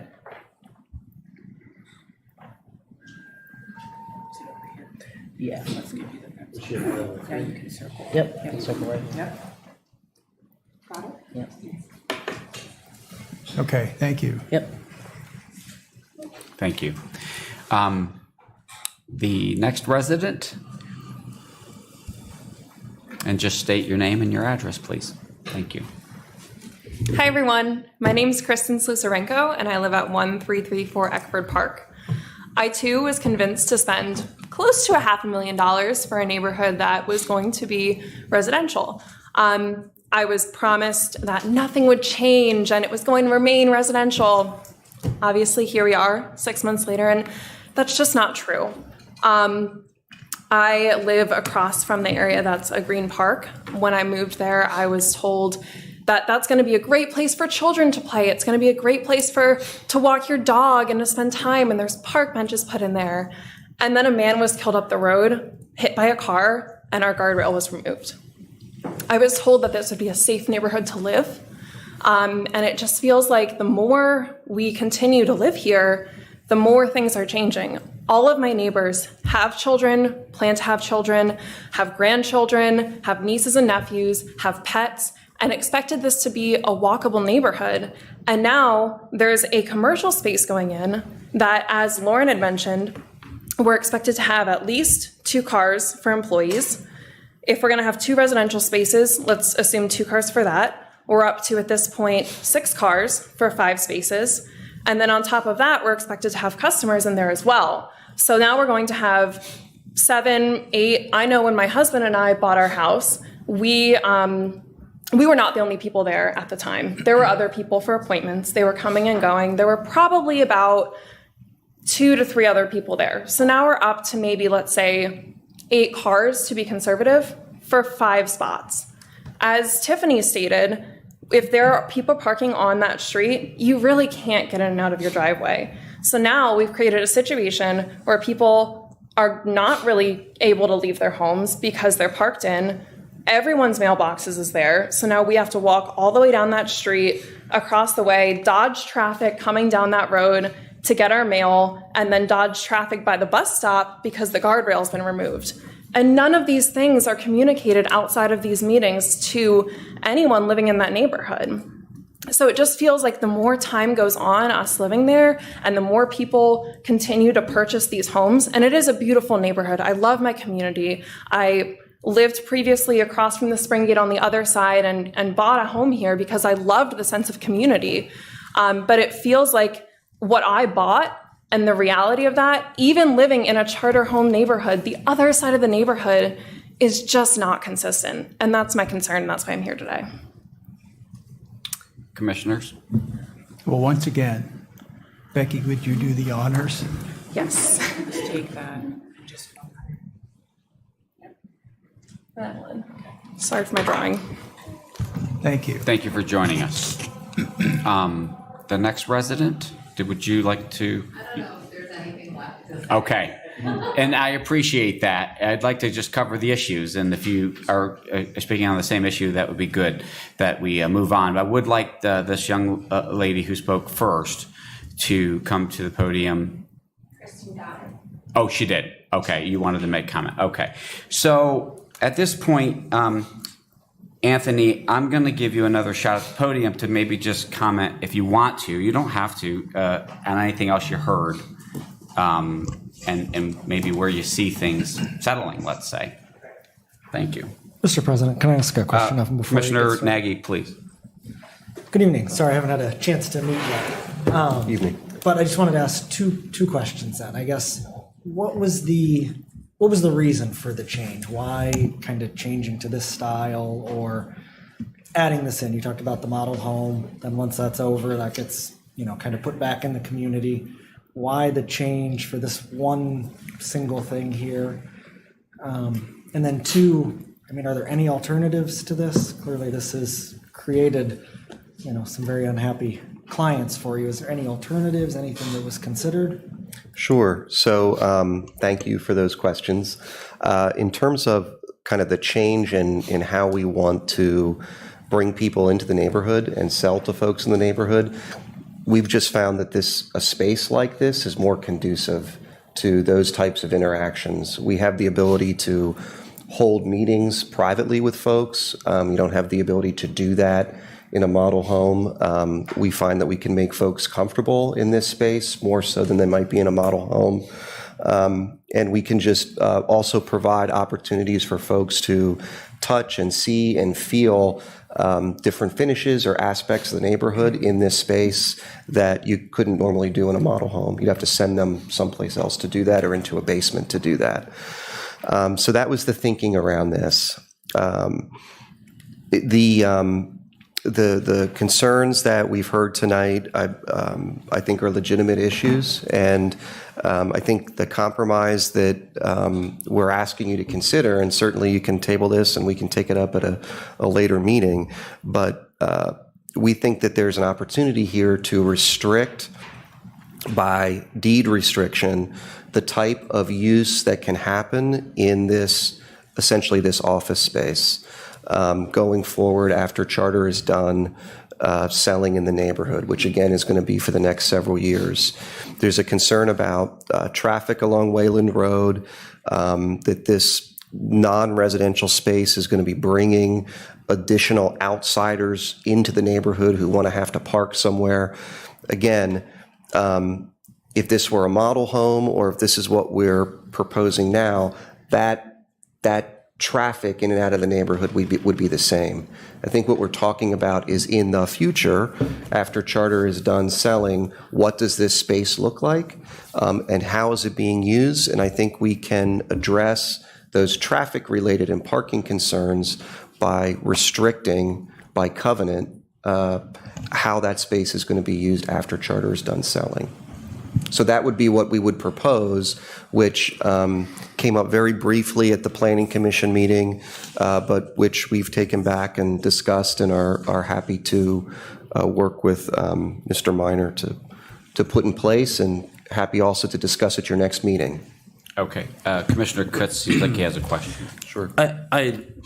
I wouldn't say this is, the concern is solely over what's going to happen after this use. I think the concern is this use. I mean, I've been over at the model home with Seth before, and that parking lot's full, and the street parking is always full. There's oversized spaces there. There's usually utility trucks there that are parked, people that are going in to meet in there. So, I mean, 8 cars is reasonable over there where no one lives. So, you know, I understand the concern. I guess my question now is, you just put this pool in the bottom left is where it's going to go.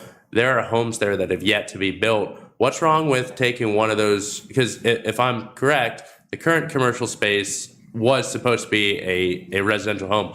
What's wrong with taking one of the proposed residential homes down at the south end near the pool, where you're going to have, correct me if I'm wrong, 28 parking spots. I forget what the total number is, but why not put it down there rather where it's a less residential? Because you're going to have, not everyone's walking to that pool. It's for all the homeowners, so they're driving to the pool. So what's wrong with also putting this model home space down there near the pool? So we don't have any single-family home sites at that part of the neighborhood. They're all townhouse buildings and lots down by the pool. And again, we wanted to do this in a place where we would have the room to accommodate this type of use. It's really what would be a single-family home. Commissioner Kutz, we don't have any single-family home sites down in that area of the neighborhood. So why not just leave it as a single-family home and then not do 2 residential units above it and then sell it as a single-family home? Isn't that the plan with the current home store right now, is that's going to be sold as a residential home? The one that's in use now, yes. Right. So why not just do that with the same thing here? I mean, it seems to me there's no need to put 2 apartments up there. I mean, you've got 13 giant apartment buildings that already bring traffic down there. Why the need to add 2 more spaces on top of this? Can't that just remain? Because you have 2 garages back there for the residential spaces. It seems to me we solve a problem if instead of having apartments up there, we just have the non-residential space and then have the parking back there, instead of being for extra 2 apartments, be just for the charter employees to park. So we do have the garages for the spaces above. We also do have off-street parking spots behind this building. I think there are 4 of them behind this building that are available to park. I mean, I think, first of all, thank you for your comments. I think that they're all, valid comments. I just, if I wanted to come back to this, the center of this conversation, which is around how is this different? I would just, what we've heard in these meetings is around traffic in the neighborhood and parking. If this were a single-family home that was being used for just traditional appointments, as it is over in High Point, there would be no there would be no difference in the amount of cars that are parked along the street or traffic coming in and out of the neighborhood with this use as there would be if this stayed a single-family home and this was a model home. So what I think the solution here, as you put it, is to curtail the types of uses that come after the model home use in this space. And I think that's where we can solve these issues around traffic. I think that's a good starting point, and I think that helps concerns 4 years from now. But in the next 4 years, I think you're going to have several hundred residents who still have concerns. So, at this point, it's not been built yet, correct? Correct. So at this point, if you to alleviate some of those concerns, why not just scrap the 2 apartments up there and say, we're going to leave this as a civic space? Because think about this 4 years from now. Now you have a civic space. People can, have events there until 11 o'clock at night by ordinance.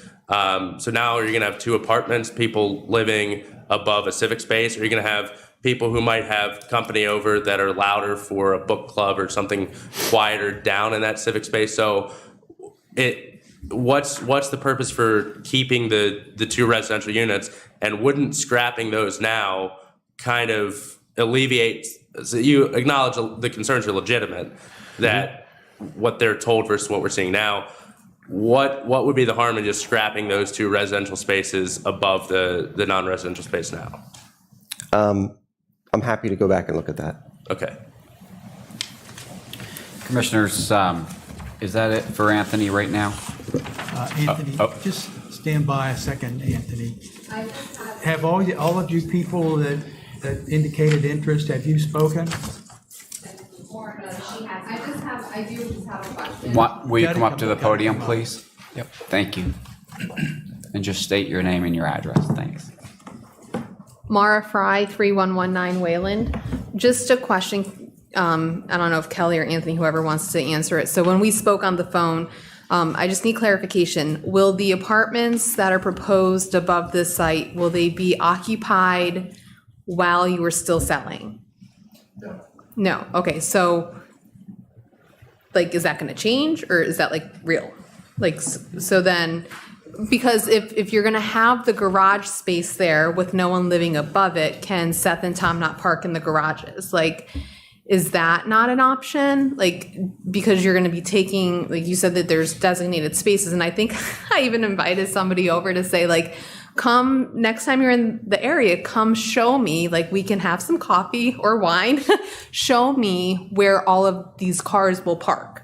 And we all got phone calls after, but we're still not sure where that is. And my house is actually directly across the street from this. So, if the apartments above it will not be occupied while you're still selling, can we not make sure that we allocate Seth and Tom or whoever, A and B, to those parking spots? And that takes 2 of the 8 cars away. It's not a great thing, but but I love, his, Commissioner Kutz's idea of putting it near the pool. I know that you said that you'd like it to be a single family home, but there are townhomes that have plenty of different rooms and spaces. So, because I think we originally asked that question of both of you, can the space not be over near the pool? But that's all. I just wanted clarification if the units would be lived in or occupied at the same time that the selling was happening. So, is that it? Yes. No. Well, you're welcome, commissioners. You say you live right across the street from this parcel? Okay. Yep. So to clarify, Anthony, apartments for this use for the next 3 to 4 years, while charter's in there, no one's living in those apartments. Okay. So, and then to clarify that, so those parking spaces are available in the interim.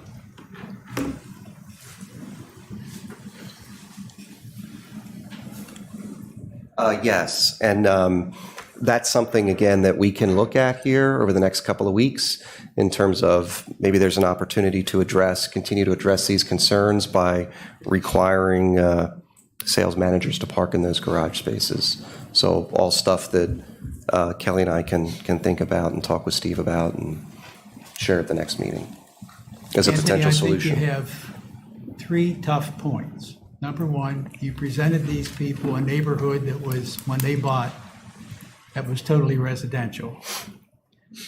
Now they have to be concerned about the future because things can change. And thirdly, I'm getting to know you pretty well from you coming in here. I think you're a decent guy, and I think you may have gotten an assignment you may not like.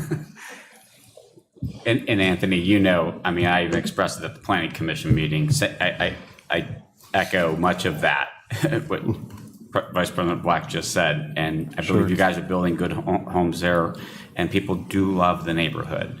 I would just say, please be cautious as you can to their needs, because there's a lot of people there. And I mean, when they talk about spending almost $500,000 for a house, that's almost pre this inflationary stuff that we're talking about. And so that's a lot of money. And these folks are putting their hard-earned money into these homes. And I do believe that in the end, when things settle in the entire neighborhood, people are going to love living there and being there. So I've just asked that, you continue to be vigilant about that as I believe you want to be. And like Vice President Black said, I think your assignment's a tough one, but you are a very decent guy. Well, thank you. Our expert in-house codes and person wants to chime in. Mr. Eby, thank you. There's an important procedural issue that hasn't been discussed here tonight. So for the sake of the public here, the first person who spoke noted that the core neighborhood includes the farmstead. Okay. To have commercial uses, they have to, in a TND, traditional neighborhood development, they have to be in the core neighborhood. So early on in the process, the core neighborhood was, I hate to say gerrymandered, that has a bad connotation, but it was brought over to the side of the railroad tracks to encompass the farmstead, and there has been some discussion of possible future commercial civic space on the farmstead if the Leschers move out. Now, what happened in this case, to have that little nub, that one lot with commercial use on it, they gerrymandered that little nub we showed you earlier when we were on the overall master plan to include the lot where they're proposing this building. Okay. Number one, they could, as was discussed, build a model home as a typical accessory use to a development under construction. It doesn't have to be in a commercial core. It can be used during the sale and development, and then it reverts to a single-family home. Okay, so they don't need to have a commercial core to put that in. But the fact that they want to do a commercial building that has some long-term commercial use is the reason why the overall master plan had to be amended. It contains the boundary of the core neighborhood. So what you did earlier is you approved in 8B the revised plan for 8.1, which includes the pool revision and this commercial building. We're not going to be able to record that plan until the overall master plan is consistent with 8.1. Well, and that was a question that I had as well about 8B. So, I mean. Okay, so I'm just saying, I don't know if. So I would ask Steve here in a second to chime in. I didn't know if there was a need to rescind that approval temporarily, or I guess there's ample time. There's 5 years to record the plan. So we just simply can't record the 8.1 plan until it's consistent with the OMP, the overall master plan. That's the point I wanted to make. And if the other alternate suggestion is to put the commercial building by the pool, then there's a larger area of the core that needs to be surrounding more single family and townhomes to include that commercial use. Thank you. You're welcome. Mr. Solicitor, can you respond to that, please? I guess I'm comfortable with John saying, since the plan's not going to be recorded, but if you folks feel, that you want to deal with this tonight, I mean, you can entertain a motion to reconsider your approval. Okay, so we could entertain a motion to reconsider 10B, and then, so everybody knows that, will you please talk to us a little bit about the deed restriction possibility and what that would mean? And I guess I'm, and at first I've heard of it because my concern is sort of, what one of the commissioners expressed. I mean, the deed restrictions are great because they run with the land, but I think the folks that talk tonight are concerned about conditions now. So I think you have to have a resolution to satisfy them, and then I think they're looking for something long-term as well. So but again, this is the first that I've heard the suggestion. I work well with, Charters Council, but I think you have both. I mean, I think that the concern would be, and I think there's some solution that you're not going to be, having those apartments occupied during the sales period. So that may solve it, but I think you want some kind of written restriction now.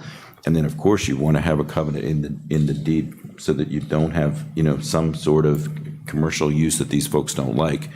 And I don't know if it's still on the table as perhaps, the suggestion that maybe we shouldn't have that commercial use, because I don't think John is saying that it's required. So I want to make sure that I'm understanding, my direction too, what you're looking to do. Okay, thank you. Anthony? Yeah, so just a couple of things. We're not asking you to do anything tonight relative to this OMP, this overall master plan. I think that the feedback from Commissioner Kutz and from the balance of the commissioners was good. Heard, continuing to hear concerns about traffic. So our suggestion would be, if you table this tonight, that'll give Charter an opportunity to continue to think about these issues and to potentially work with Mr. Minor on this deed restriction concept that we could present at a future meeting. But just wanted to make clear we're not asking for you to do anything relative to the OMP tonight, if that's helpful. The other thing I would mention is that, as Aaron said, we're not asking, I'm sorry, I did something here. That's okay. That's okay. But Charter's not asking for any special exceptions or variances or anything that we're not permitted to already do under your ordinances. But that being said, we don't want to upset the character of the neighborhood. We want to continue to work with existing homeowners and with the township to create a place here that fulfills our intent while continuing to respect folks who live in the neighborhood. So I wanted to point that out as well. Okay. And thank you very much for being here with us and sharing and responding. Yep, so sure. I'm confident that things will iron them out.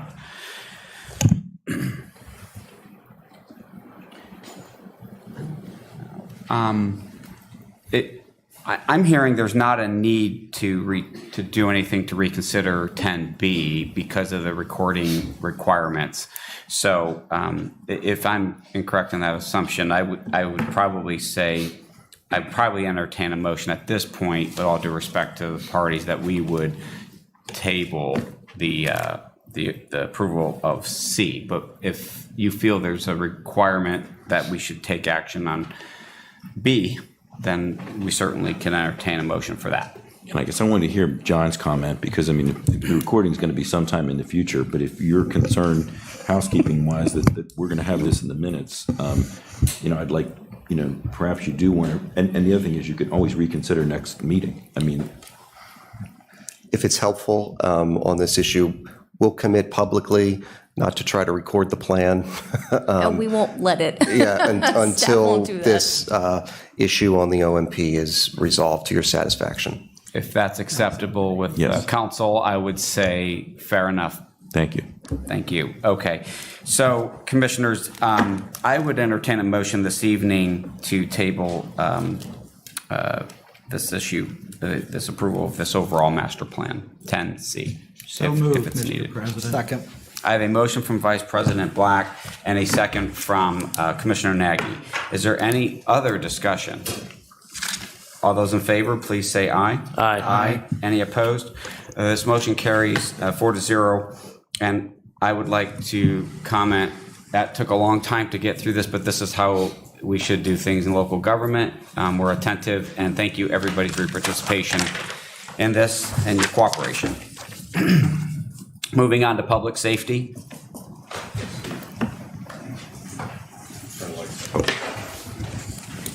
Thank you, Mr. President. The memo that was in your packet this evening talks about a burn justice assistance grant that PCCD is handling. It came to our attention that this grant was potentially available. It's a $250,000 maximum grant. It's a 2-year implementation period, and you can actually request additional time. And what the memo explains is, you all know that we are currently Crime Watch users here. We use the Crime Watch program. It is a public-facing program that puts out arrests and warrants and allows people to file complaints with the police department and do a bunch of things. What it does not do, it does not have a back end that only police officers can use.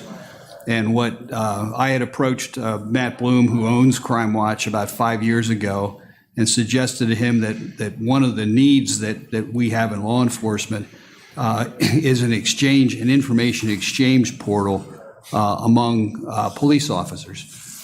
Because currently the way they do that is they attend in-person crime meetings, which they did not do a lot of during COVID. They have an email exchange group where they pass information back and forth by email. And it is oftentimes very delayed, not spontaneous, and it's publication email dependent. So what we talked to Matt about, and he's agreed that he would actually utilize his company in order to do the software piece to this that would be exclusive law enforcement officer access only. And they would use it as a portal to exchange information. So if you have an emerging event, you have a retail theft crime trend or a retail theft group roaming the area, you could put out confidential police information utilizing the portal. And then basically it would give, the heads up to any subscribing police officer to that, that's what, that information is out there. And hopefully help solve crime and prevent crime from happening in the future. And that's what this grant is about. We're in the process of writing it now, filling in the boxes that PCCD requires.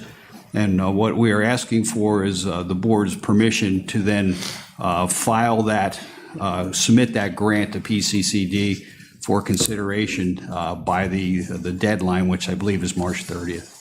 So that's the request. You noted down there, it's a $250,000 grant potential.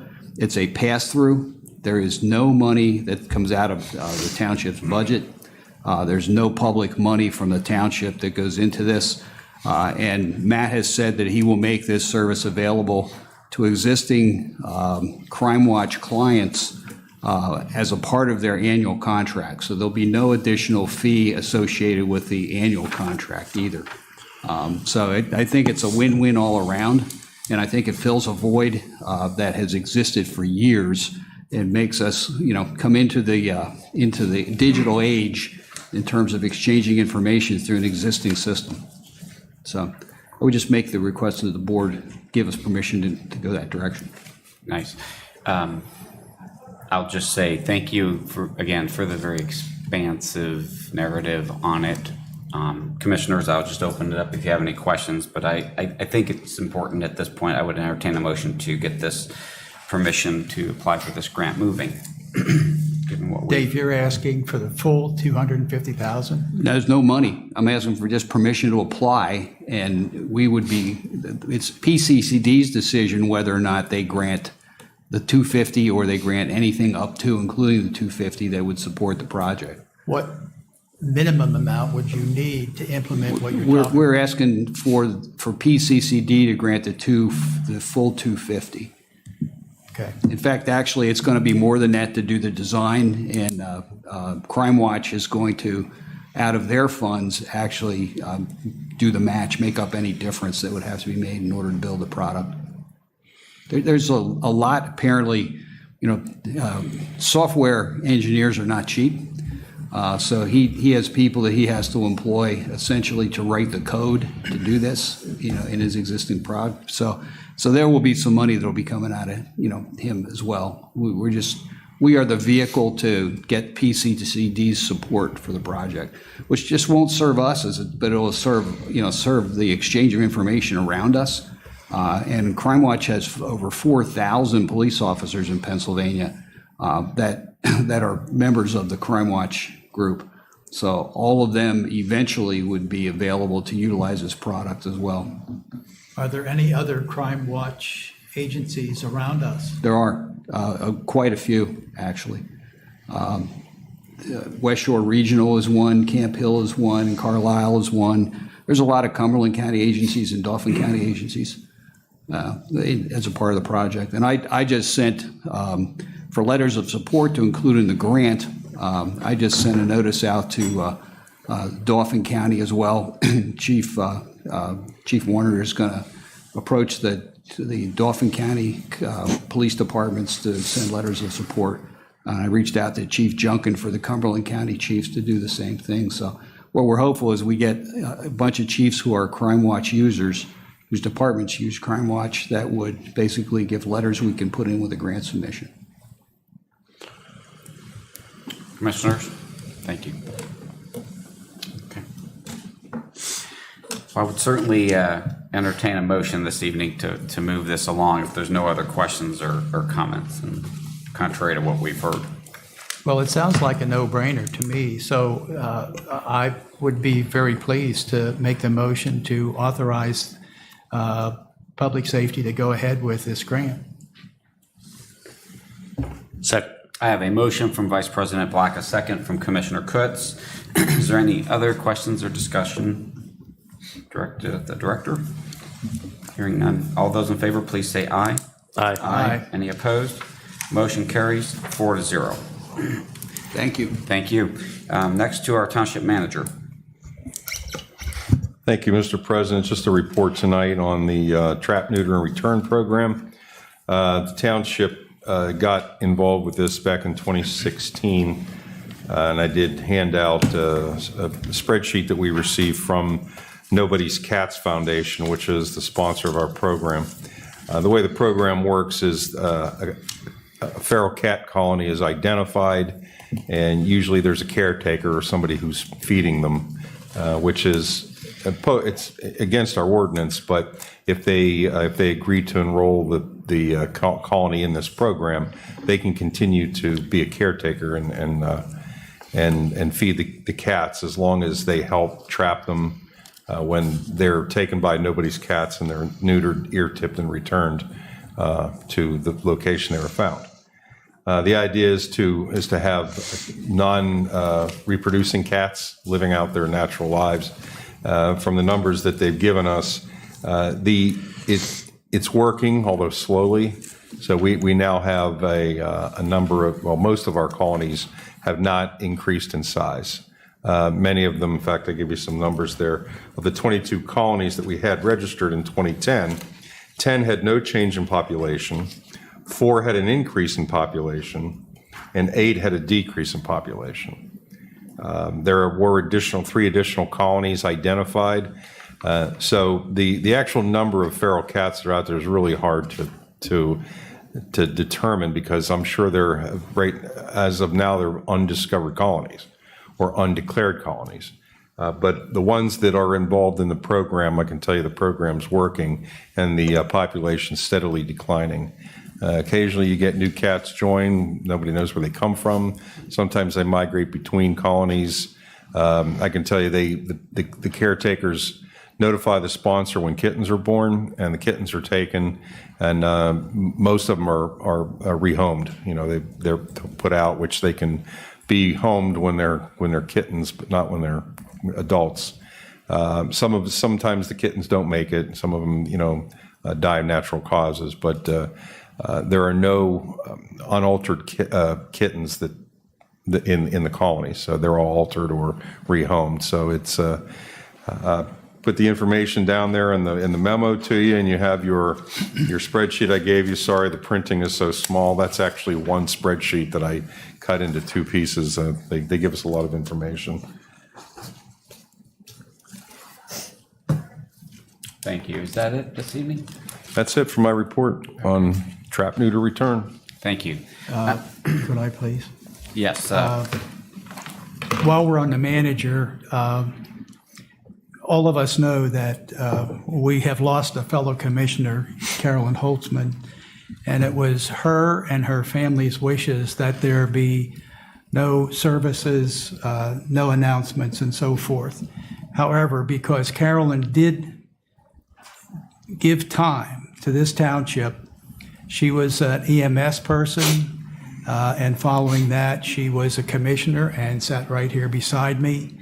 I would like to suggest, and I have discussed this with our manager, and I have discussed it with all of the commissioners that are here tonight.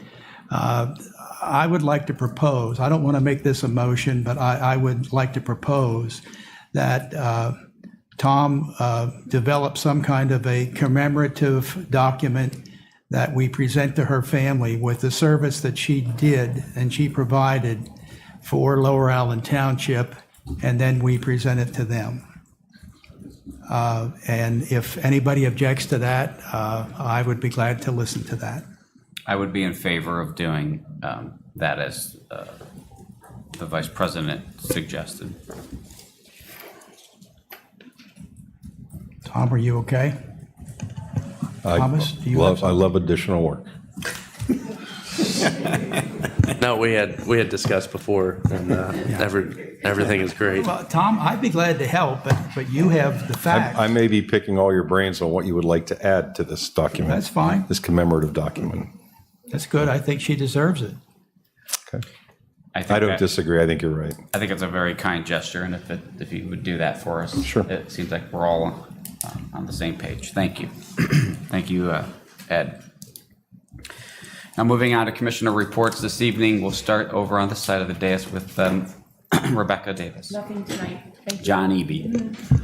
One comment I would have made at your last meeting, but you called on this side first, and I didn't want to steal Erin's thunder. She announced at your last meeting that the Development Authority project at Lower Allen Commons won a governor's award for excellence in local government services. I am speaking now as a township resident, not a staff member. I was appointed by the board. I serve as the secretary of the Development Authority. I want to give a shout out to Erin for being our staff liaison and the amount of work that she has to do to make the Development Authority look good and make the commissioners look good for creating the Development Authority. Thank you. Rick Grove? Nothing tonight, thanks. Renee? No. Tom, anything additional? Nothing additional from me. Erin? Thanks. Steal some of John's thunder. Actually, we got a request today from a neighboring municipality from New Cumberland Borough. They are going to be applying for a grant. They are seeking our support for them to develop a like a comprehensive recreation park and trails network plan. We've done some comprehensive plans like this with some of the surrounding communities, and New Cumberland had never joined in before, so they're striking out on their own to do it. And of course, we have the Allendale Beacon Hill Trail, which literally goes to their doorstep, and we were always kind of hopeful that they would carry it on through and take it to the borough park. So hopefully, that would be an improvement for our residents as well. So we have a letter of support here. I just wanted permission to have you guys sign it, or if you were in support of it or not. I am in support of doing that. Okay. I am. I would say other commissioners can weigh in. Sounds great. Can we read the letter before we sign it? Yeah, like I said, they sent it today, so there wasn't much I could do about No it. time for the agenda. Is that something that needs to be voted on, or is that? I don't think so, because you're not committing any money. It's just a letter of support, and we're not applying for the same I don't see an program. Act 65 issue because then you can support something. But I don't think I would take a formal motion. But if you come to consensus and want to give them a letter, I think that's a very nice thing to do. But yeah, I think they should be a little more conscious of your meeting dates. I think it's a great thing. Yeah. No, I think it's a great idea. I just want to Yeah, make no, sure I know there were that. no issues with I it meant- not being presented on an agenda, and we hadn't gotten in our packets. Yeah, You're quite I correct. went on procedure. Oh yeah, no. As long as the solicitor is okay procedurally, we're good. Commissioner Nagy? Wait, For this you missed. report. What's that? Are you For looking the for support for it? Oh, definitely. I think it's a great idea. You have full support right now. All right, thanks. Yeah. Dave. It's just two quick things. On Saturday, March 26th, we will be participating in the Cumberland County Consortium for police testing again, part of, reestablishing a list. I'm sad to report that we only have 85 applicants. We normally have way over 100. In the good days, we had 300. So there's 85 applicants going to be vying for positions, among all of the Cumberland County participating police departments. So it's just a state of where we are currently. So that's that. The other thing is a great shout out to all of the fire EMS people for everybody's well aware now of the 73 vehicle crash on 581. I understand that from Frank, Tony texted me, Frank texted me, and then we talked that Chief Murdoch was the incident commander, because it really technically was, and that portion, that short little portion of eastbound 581, that's ours. But it's a PSP incident, so they handled all of the crashes and they handled all of the investigation parts. But it was, from everything that I have read and everything I have heard, it was handled extremely well, despite the fact that it was a difficult situation. When Tony texted me 70 plus, I'm like, yeah, okay, somebody missed a count there somewhere, but it actually was. Great effort by everybody, and I think they're well deserving of congratulations for a job well done. That's all I have. Thank you. Thank you. Steve? Just an item for executive session, nothing in public session. Okay, question. Do you see us coming out of there with possible action or not? Yes, possible, and I promise Okay. I won't bring this before you again. Okay. Good. So then when that time comes, we'll recess. I'll start with Vice President Black this evening. Well, we heard kudos for Tony's crew tonight. I think that's well deserved too, Tony. And I would underline John's comments about Erin. She did the heavy lifting for the Development Authority, and she deserves the kudos. And that's it. Thank you. Thank you. Commissioner Nagy? Yes, I had the honor, as we did this weekend, to the Lower Allen Fire Department banquet, and of course was interrupted by the call this weekend, which is part of the job, but I just want to say thank you to them and to their service and for having us.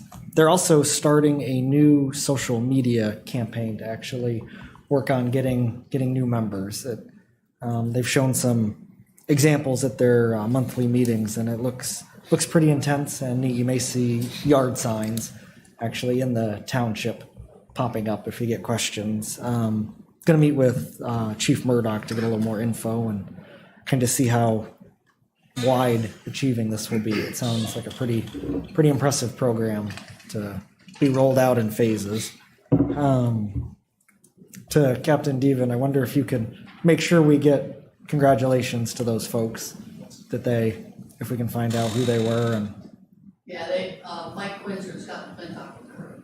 Okay. And it'll be posted up. We have a format we use Guardian, and I'll post it up in Guardian tomorrow. The directors sign off on it, and they're actually crewing it right now. So okay, wonderful. And I also want to say, unfortunately they have left, but thank you to the citizens coming in that have gave their time and spoke their mind to give us an idea of what's going on, so we hear both sides of the story.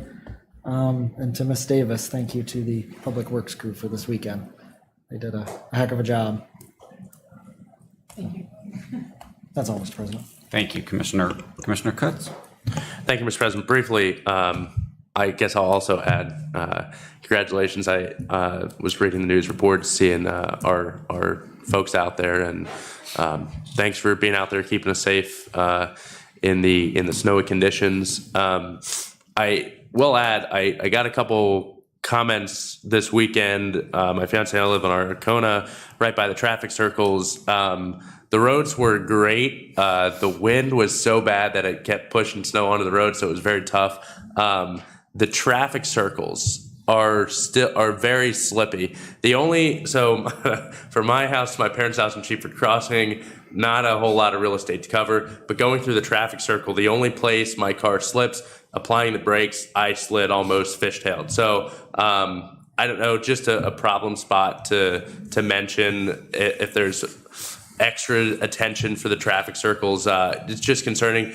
Weren't a lot of cars out going, at that time, but one concern if there's more traffic there. So other than that, our roads are always great. It's amazing to see, other municipalities that don't get out, don't touch their roads. Oftentimes,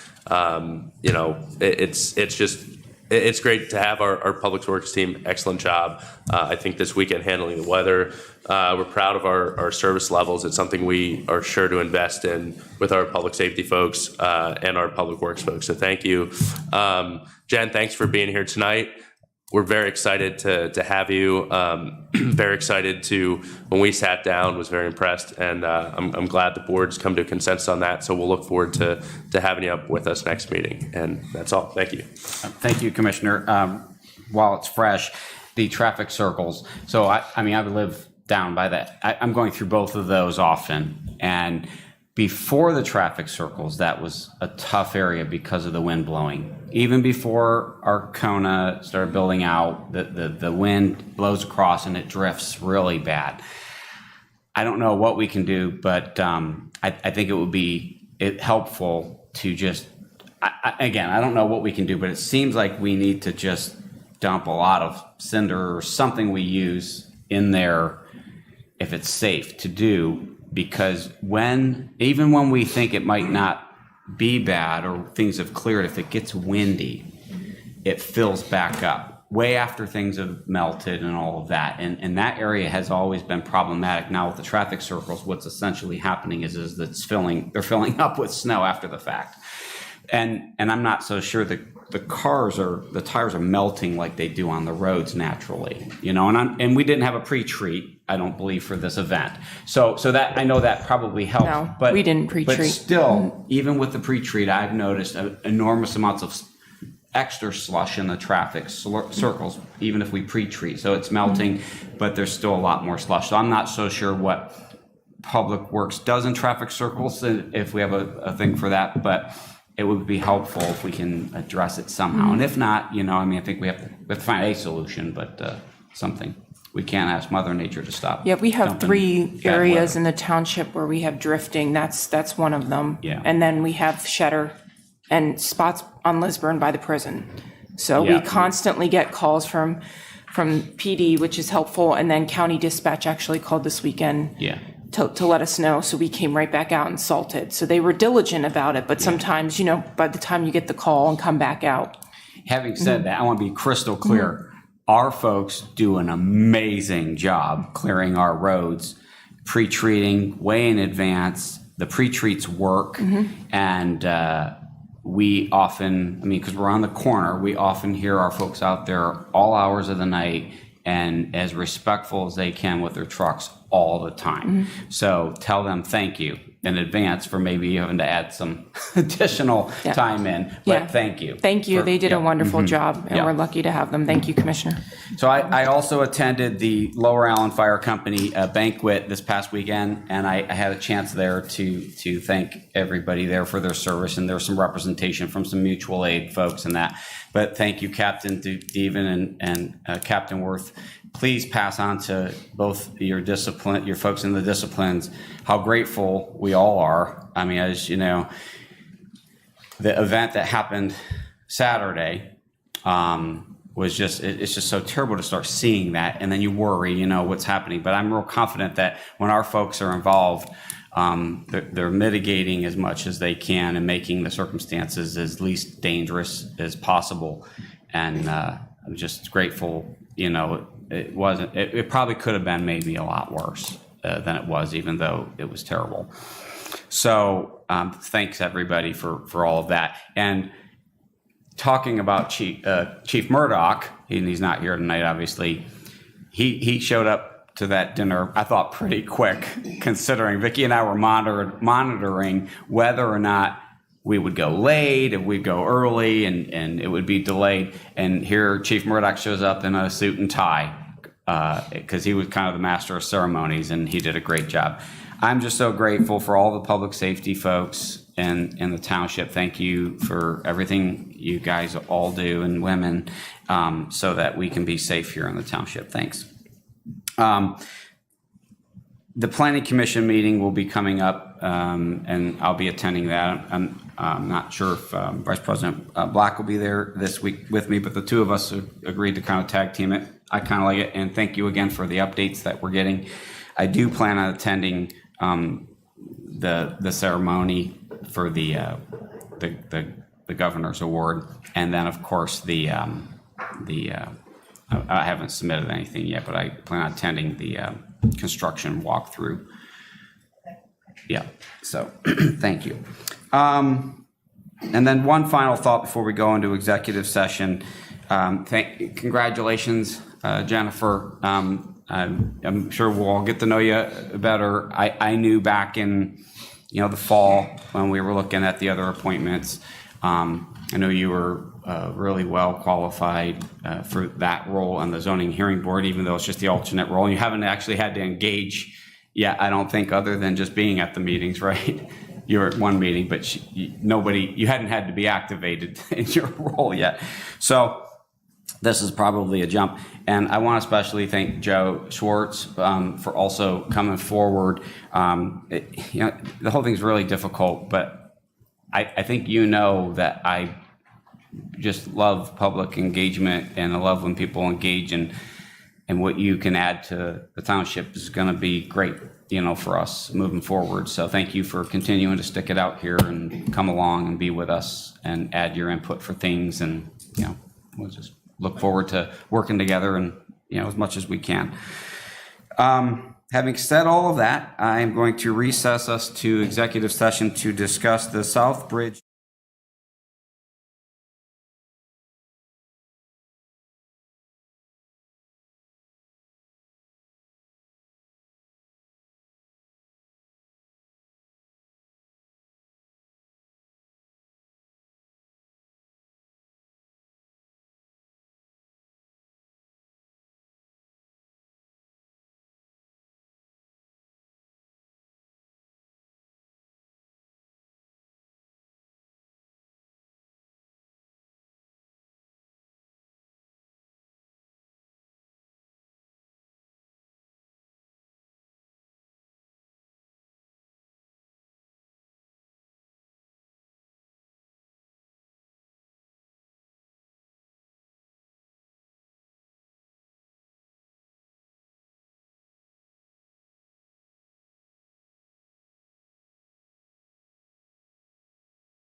set? Reconvening our regular Board of Commissioners meeting after being in executive session talking about the tolling of the South Bridge. And I believe coming out of executive session, there might be a motion on the table. Yes, Mr. President. I move to authorize the solicitor to join litigation against PennDOT in the tolling of South Bridge lawsuit and authorize joining the joint agreement at $10,000 for a one-time contribution. Second. I have a motion from Commissioner Kutz, a second from Vice President Black. Is there any discussion? All those in favor, please say aye. Aye. Aye. Any opposed? Motion carries 4-0. Is there any other business, commissioners, that you'd like to bring up? I'm adjourning this regular board meeting.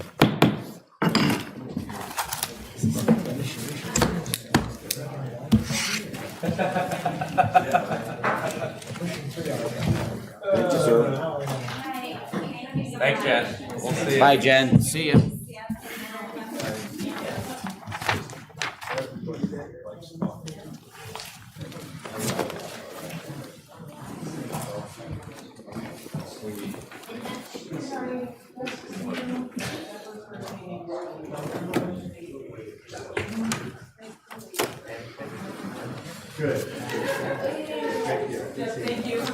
Need any help with those?